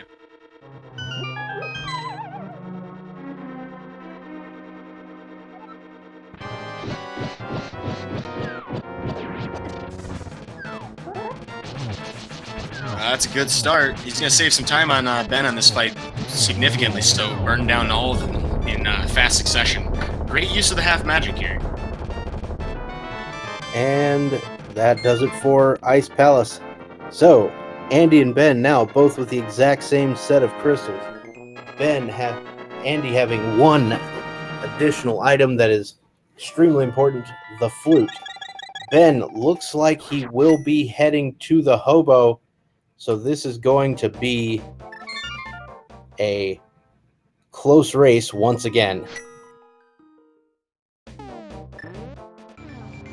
Yeah, so we know that Ben's still got to check this hobo to get this item, and Andy's already done so. So, yeah, I mean, for those of you in chat talking about how close these runners are, I guess it depends on their next steps. You know, you could go to Skull Woods first. You could maybe hope for that hook shot in Swamp Palace. I mean, it seems pretty straightforward to just get your crystals. Yeah. I think you go activate the flute. I think you go ahead and take care of Skull Woods while you're there.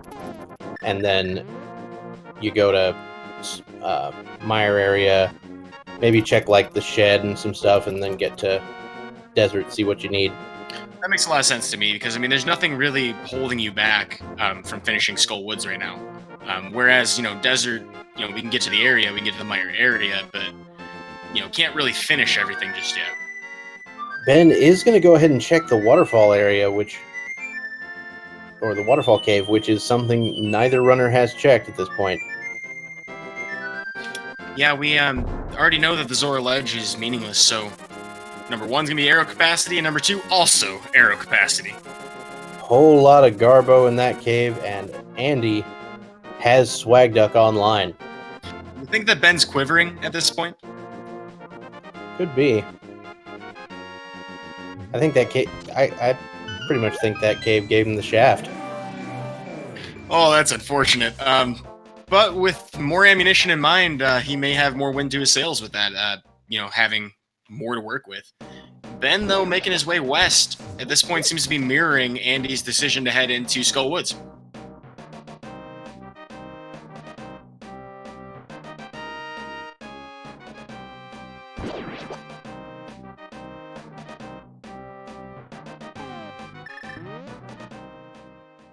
All right.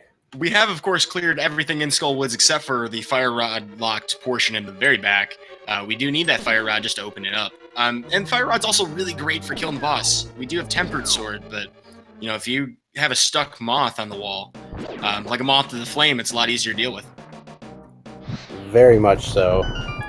All right, we're going to open up the back of Skull Woods. There's a chest in here, which I think could have the remaining item. Potentially. I think remaining items, right? I think we found one earlier. I'm not sure exactly what it was, but it was meaningless because we didn't find progression there. But Ben is actually heading towards the Mire area, interestingly enough. All right, so here comes the shed. Now, Ben doesn't know what the desert ledge item is, so when he mirrors, he'll be pleasantly surprised with a butter sword. Which, I mean, if you're right there, you might as well just grab the silly thing.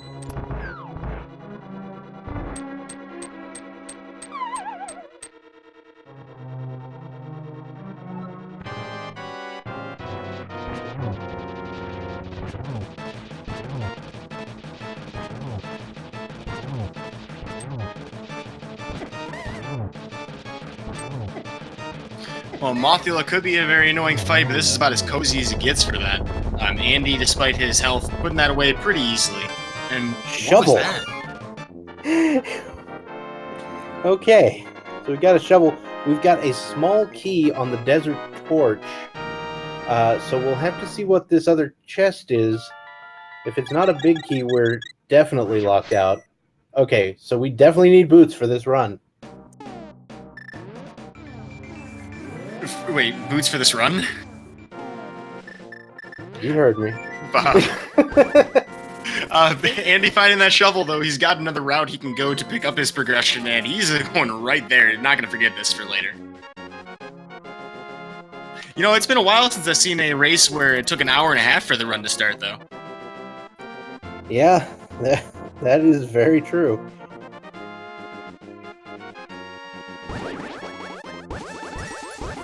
Okay, so we'll get to see what is underground for Andy.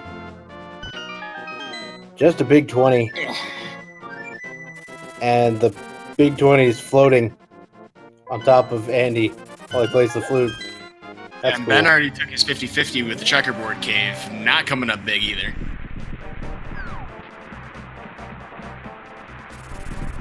Yeah, so both of our runners will be checking these areas and not getting much. So it looks like we may be down to Swamp. Now, Swamp, of course, if you're a little less familiar with Randomizer, or Link to the Past Randomizer, the reason we don't want to do it is because the left side of Swamp is a several-minute divergence. But there are 6 item locations in the dungeon, and it's very much a valid play to make it, to dive in there as soon as you have access. It does help to have everything you need, though, and the hook shot, you want to find it somewhere else. You know, I'm not saying I'm have like a prophecy gift or something, but that vanilla hook shot looking kind of likely. There is that. You know, a hookless swamp is something most runners would not be happy trying to do. But if it's your only option, then it's your only option. By the looks of things, though, Andy's going to find out here a little sooner than Ben that he needs to head that way. Really nothing else they can do. I mean, they can go into Mire, but they can't actually do anything without boots or hookshot. Seeing as there is one small gap that you just can't cross, it's kind of like Shadow Temple in Ocarina of Time. Huh. Yeah, that is... Yeah, it's very similar, actually. You go around the right corner and it's right there. Yeah, okay. I got you. Well, Andy possibly having an explosive temper after that cave. Checkerboard providing absolutely nothing, and Ben getting his troll item of the shovel. He's probably going to waste his time on that big 20 as well, giving Andy a bit of an edge here. And I'm seeing murmurs of it in chat. The pedestal hype index continuing to climb. We had a bit of a crash earlier on in the market earlier, but, you know, it's certainly coming down to the wire here. Well, I mean... I think the pedestal hype index, I mean, we could have... Those boots. Yeah, if we find the hook shot elsewhere. You do need the hook shot to get into Mire. If you don't have the boots. Right. And so, yeah, if we find hookshot first, which is kind of likely if we're going into Swamp. I mean, that being said, a lot of the items are in the back half of Swamp. Kind of an even mix between the two. But, yeah, if Andy doesn't find it early in this dungeon, that's actually pretty likely.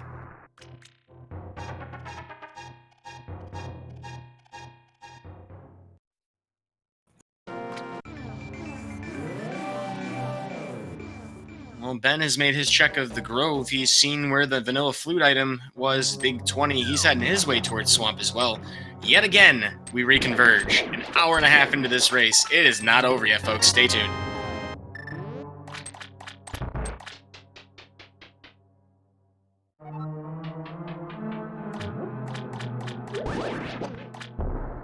I don't know, Bob. Would you call this the Kentucky Derby of Randomizer? More like the Belmont Stakes. Fair enough. We're looking at a potential photo finish here, though.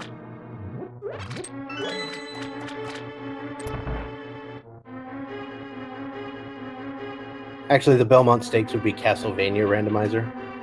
Yeah, I think that's kind of a given, right? Now you got me all hyped up for Smash. Gotta find time for Randomizer between all that. All right, well, the left-right, or the decision whether or not to go left if we find the hookshot. I don't know, this is pretty straightforward. You really only have one choice. You have to full clear this until you get the hookshot, and then... I don't know, though. Do you finish off Argus? For the potential maybe. boots? Vanilla boots? Yeah, I think you probably, if you find the hookshot, I think you continue the dungeon looking for the boots. This is such a weird scene. I mean, I would be so floored if it was a green pendant boots.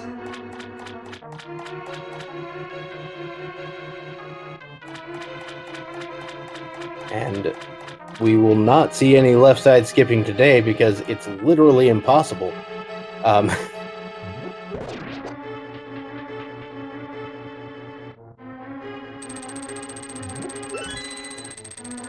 This is probably the most linear seed with the most bottlenecks I've seen in forever. Maybe I miss... Oh, yeah, Andy's got to go back around. I'm so used to being able to just do this in one, fell swoop, but the lack of items here that we need to be fast here in Swamp Palace is definitely a detriment to full completion quickly. Yeah, so this will look like Andy's flooding the key, but he's not, because you don't have the hookshot yet, so you're doing that. If you're used to NMG, you see this all the time. And if we ever find a way to do that fire rod glitch, or the entanglement, or the spooky action, if you want to call it, if we could find a way to set it up there, that would actually be the next big time save for NMG, but we have not so far found a setup that would work. Ooh, that is an interesting concept. I mean, it's on the same super tile, so in principle it could, but I think it's so far north in the room that's the major issue. Although I'm sure there's plenty of people who are actually in the Link to Past Discord who are in chat right now are probably going to correct me on that.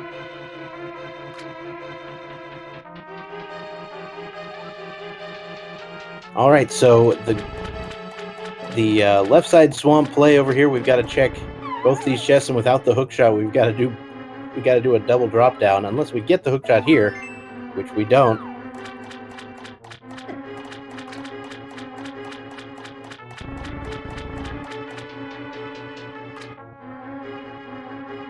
All right, so it's either hookshot or something that leads to it, or potentially boots. There's so many things this could be.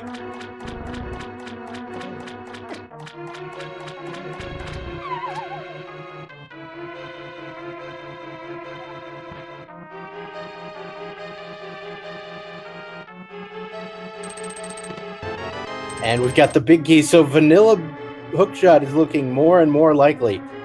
The actual vanilla hookshot could happen here.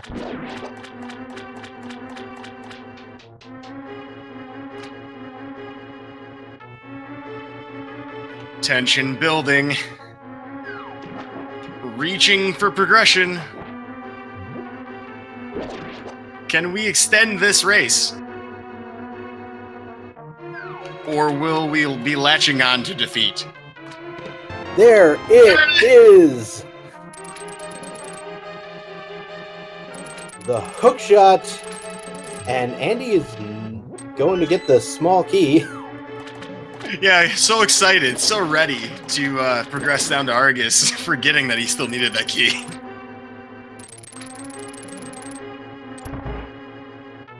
Now, once again, that does not put us in go mode. We need the boots to get that last crystal.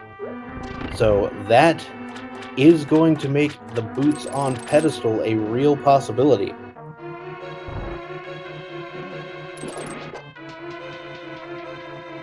And poor Ben having to do the double loop still to get his big key, but he has gone through both of those item locations, not leaving anything behind. Could have been devastating if it was important, so wise decision. Andy's still having a bit of an advantage, though. About half the dungeon, almost.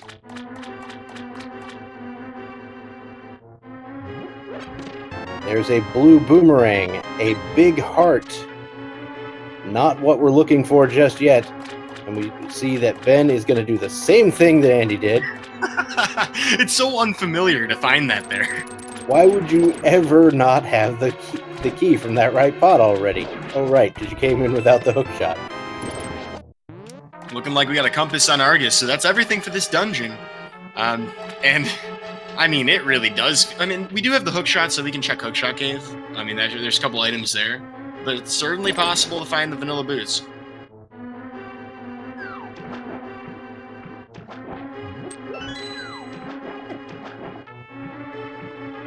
Unfortunately for Andy, we do not have the ability to do hook dashes, so no zero cycle attempts here, but this should be a pretty fast kill. It's pretty much how we would be equipped for NMG.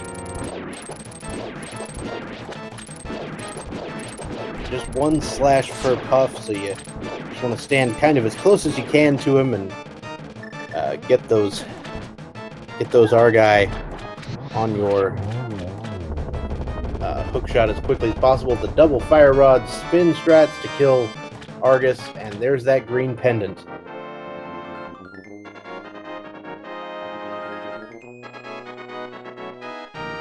Once again, just a extremely close race here for both runners.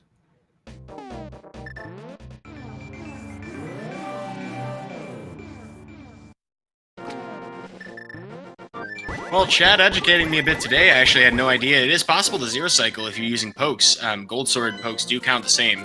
We'll kill puffs in one try. So actually, yeah, gold sword could have actually been worth picking up today. Yeah, that is very true. You don't have to use the dashes to get the one cycle with gold sword. Yeah, the hook dash is very difficult strat anyway, so these runners probably relieved they don't have to do all that. Andy getting the worst lag I've seen in Overworld in a while. The price for killing Agahnim today, but here is that green pendant location. 3 hundo, and we've still got Misery Mire left to clear, as well as there are a couple other places you could check. There is Hookshot Cave, which neither runner has had access to so far. And when I say a couple other places, I mean Hookshot Cave. Yeah, Hookshot Cave and Misery Mire. I'm actually kind of interested to see why Andy's going here first, as this is only 2 item locations. He may be resigning to the possibility of a pedestal here. Well, the fact that it's only 2 item locations is relevant. The only thing is, if you go up Death Mountain... oh, yeah. That's a time investment. Yeah. And if it's here, if it turns out that the boots are here, you just leave and mirror. Fair enough. Really good point. So Andy's going to stake his hopes on finding that very quickly here. In a rush, definitely, without those boots, and then certainly more so with them. Mire 2 here not going that great, unfortunately. Oh, but that Samaria shot! Beautiful Samaria strats.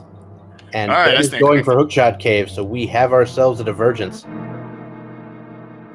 Well, Ben does have the benefit of statistics on his side for the 5 item locations, but Andy does have the routing advantage if it works out, in his direction. So both these runners have an opportunity to take a nice lead. I think we'd probably more reliably say 4 item locations, because I think they've seen what's on the island. Yeah, that is true. Now, that being said, Gan's Tower itself could still be relevant, and of course their execution through Gan's Tower with boots. We still also have to kill Lamolus. I mean, I would not count either runner out based on this decision, because they will know to go to the other immediately. Well, if only we were go-moding Misery Mire, that was the best possible setup. Well, almost best possible setup for Mire.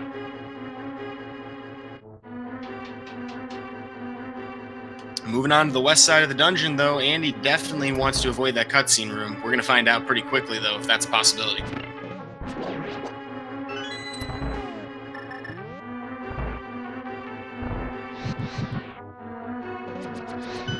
In the meantime, Ben approaching Hookshot Cave, he's also going to be finding his items very quickly here. We found the book! Okay, that opens up several more locations. So... pretty big deal here. Hookshot Cave, 10 arrows. Tension building. 5 bomb upgrade. Silvers. And boots! Ben hits go mode. At an hour and 44 and a half minutes, Ben with a very nice advantage, having both the boots and the silver arrows to make his the rest of his climb through Ganon's tower much easier. And unfortunately, Andy did just pick up the book, so that's going to sort of throw him off in the wrong direction even further. Yeah, certainly a reasonable chance he hits Hookshot Cave next instead of the tablet, but if he hits that tablet, and he may even consider Bombos, both of those potentially time losses for him. See, I think if you're going up to Hookshot Cave and you have the book, you go ahead and check Ether Tablet on the way up. Absolutely. So that's just kind of a waste of time. The only other way to look at it, I suppose, is if you wanted to start from the right side of the mountain going left, but if you already kind of have to consider, going to Turtle Rock, and I mean, this is a pretty bad situation for Andy no matter which way he goes. All right, so Ben's going to pick up the small key. We'll go get the big key out of the right-hand side, and then I imagine we will be heading straight to Lanmola's for a very quick finish to this seed.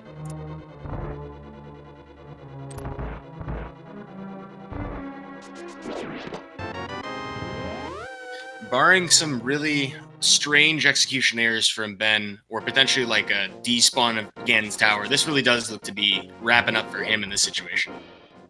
It's his race to lose.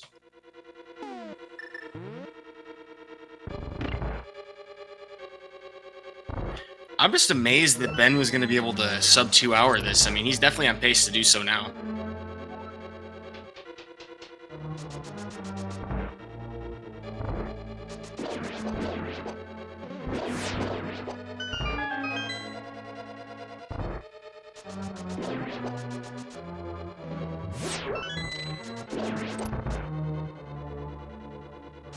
Well, now that we have those boots, Ben gets to employ a lot more speed tech.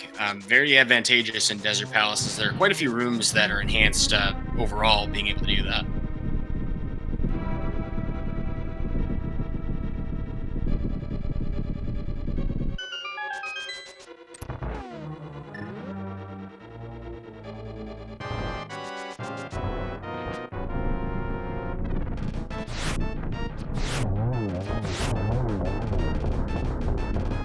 Andy making quick work of Vitreous here. Unfortunately, no Zero Cycle, and Ben making Lamolus look pretty quick as well with his silver arrows. Simultaneous boss kills, but not in the way that Andy's hoping for. Very true.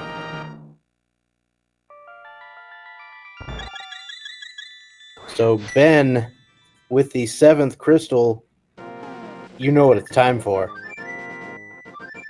Yeah, we are making our way to Ganon's Tower, and as I'm sure many of you are probably already spamming in chat, there are some numbers we like to guess. Out of the 22 item locations in Ganon's Tower accessible to us to get that big key, only one of them can have the big key.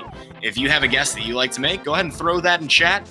Now, I don't think I need to ask you, Dr. Bobtastic, where do you think we're going to find that today? Well, my contractually obligated guess is Bob's chest, which is number 14 along the traditional route, number 18 along the right side first route. I usually put 14. Bob, of course, being a reference to the glitched anti-fairy sprite that actually will disappear if we bonk the torch in the basement. But we would usually not see Bob if we ended up doing that in this situation. And he's going to check his pedestal. This is going to be a letdown.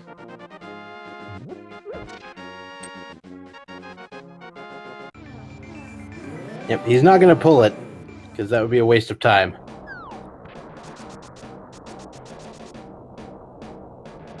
Getting some rage slashes, understandably so. That's one of the best things about this game is that it's very expressive what you can do with Link. And Andy, of course, knows exactly where he needs to go. And as I expected, the Ether Tablet is coming first. Yeah, it does make sense to go west-east in this regard. You already have to take that portal. You could go east to west, but you're going to have to mirror to get to the tablet, so it doesn't really make a lot of sense to do so.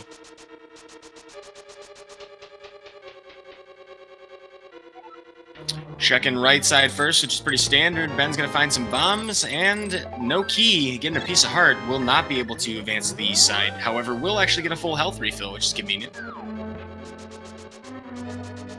Always want to get health when you can, especially when it's completely free. We have a small key on Bob's torch, so rip Bob as we head toward the back or the left side of Ganon's tower.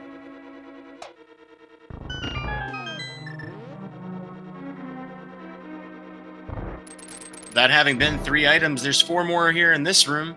You do have to kill all these Stalfos in order to leave the room, but Mire shield, we have maxed out our shield inventory. Picking up extra keys, this is pretty much all we'll need for small keys.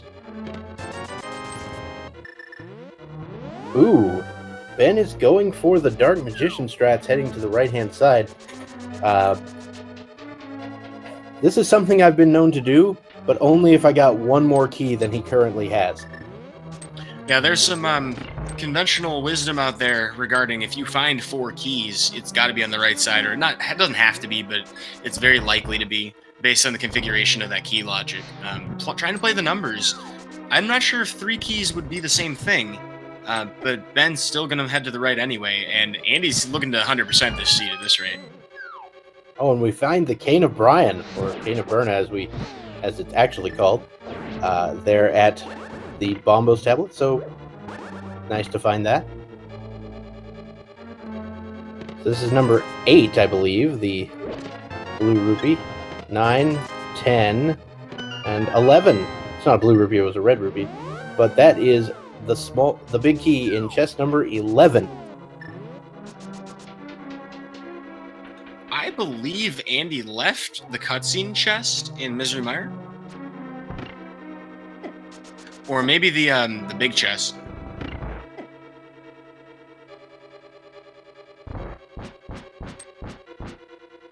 You know, I really gotta love that full Y item inventory, though. Something you don't see very often, or at least don't get the opportunity to see in a lot of these high-profile races. Andy, unfortunately, not having the choice to have that or not. And he still hasn't gone up the Hookshot Cave. He's going to double down on this being the right way to go. Ben, though, making his way up the tower already.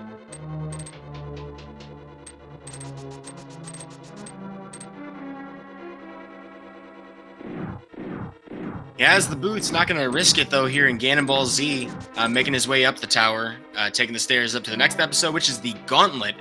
Gauntlet being, of course, the series of rooms that require a lot of enemy kills to get to the next doorway. Kind of reminiscent of a classic arcade game, even. All right, so third room of the Gauntlet now, with 3 blue Zazags. A lot of people, I know some people who that room is their least favorite in the Gauntlet. I'm not sure why, but it's just a pain because they like to move, and you like them not to move. It's kind of weird like that. I mean, if you have boots, the ice rooms aren't even really that bad. Although typically that would be the most difficult thing to do. But the conveyor belt rooms just on their own with those V-modes, that's a pretty challenging section. Ganon's Tower, a fantastic place to watch, just because of how much execution involved.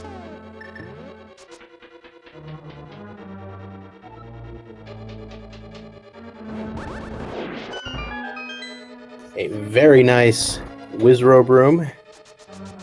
And coming up, another very nice Wizrobe room.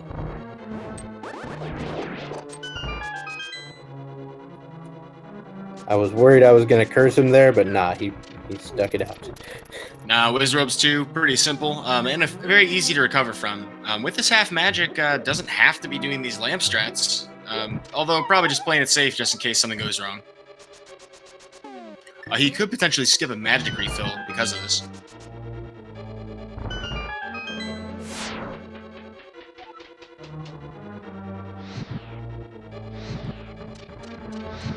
Alright, so we will now see Ben bypass these chests entirely, I imagine, and dropping bombs like they're on sale. I mean, that wouldn't be a fire sale. That's not quite the explosive content that we're getting from Ben here. Ben, of course, signature thing, he does love to drop bombs. Now, in NMG, there's a reason to do that. You could actually skip a menu and, equip the hookshot conveniently, or the boomerang, depending on how you wanted to proceed through the next room. But no such thing here. 17 bombs, we're not going to get through that many. Moldorm 2 is down for Ben, and he has no reason to check this vanilla Big 20 chest here. And there we go. We will be heading now to Agahnim 2. And, barring some massive, massive problem, this should be Ben's ticket into the finals. Yeah, he didn't despawn the tower, and even dying here would still not be enough on its own. This is a refight from earlier. Interestingly enough, recently we've had a lot of extra triple. Refights. And as Bob mentioned, he hits 3 for 3 on that first cycle. Unfortunately, the main Agahnim, the one that's not kind of blurred out, is still able to do blue ball attacks, so no 2-cycle potential there. And he just hits his go mode about 11 minutes after Ben.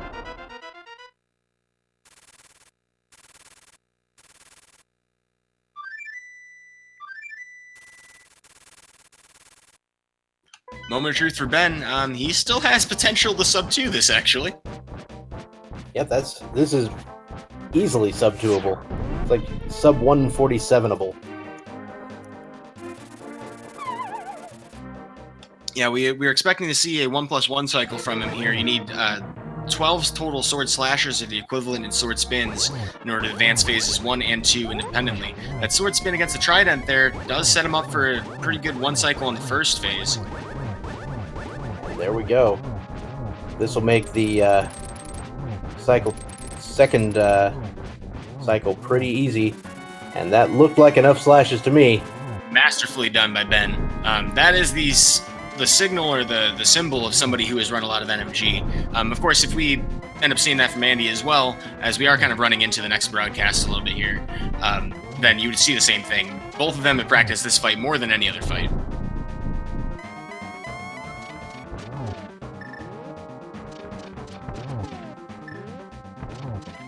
Well, as Ben finishes up, just a quick shout out and a thanks to Twitch for sponsoring this event. Ben looks to be heading to the Triforce room here, and we'll be able to wrap up this series 2-0 over Andy, making his way to the finals. Oh, yeah. So there we go. Ben finishing with an official time of 1 hour, 57 minutes, and 6 seconds. And according to the IRC chat, literally 5 seconds later, Andy with the dot forfeit. All right, well, we're going to reach out to Ben to see if he's got a couple of quick words as a comment before we get into this Ori match coming up next. I believe they have Ori Randomizer coming on next in this channel.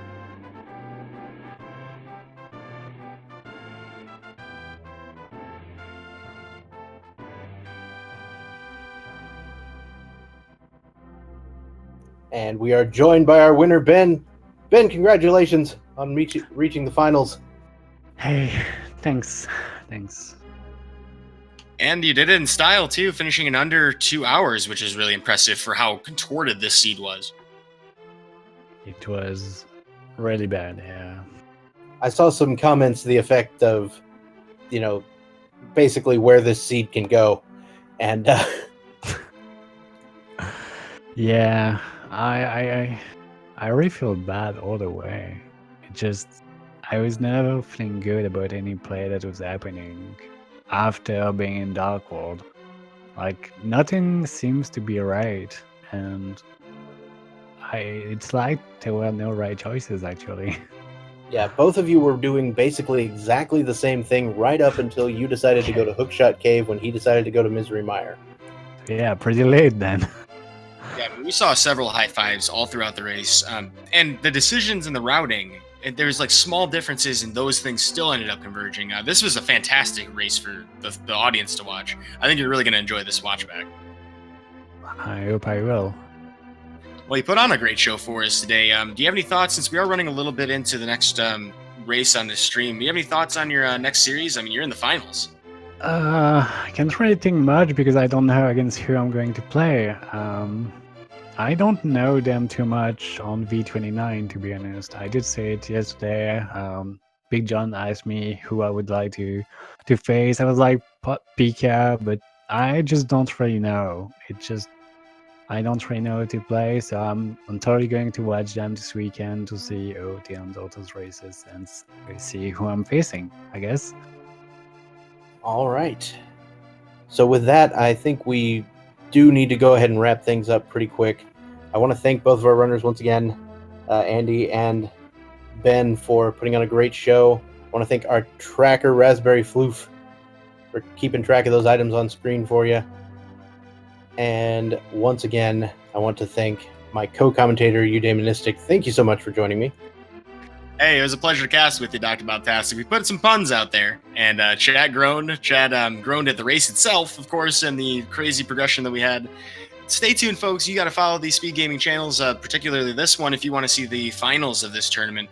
We do also have more races coming up for getting to the finals. We still have all 3 of the potential races for our others as well, don't we? We got the Gem versus Pika Pal series coming up over the weekend. Coming up next here on Speed Gaming, we've got the Ori and the Blind Forest randomizer. That's going to be Shebti versus Clean, so get ready for that. It's going to be pretty hype. But with that, I think it's about time to wrap things up. So I'll just say that I have been Dr. Bobtastic. I've been Eudaimonistic. Thanks for tuning in, folks. We'll see you next mission. See you later.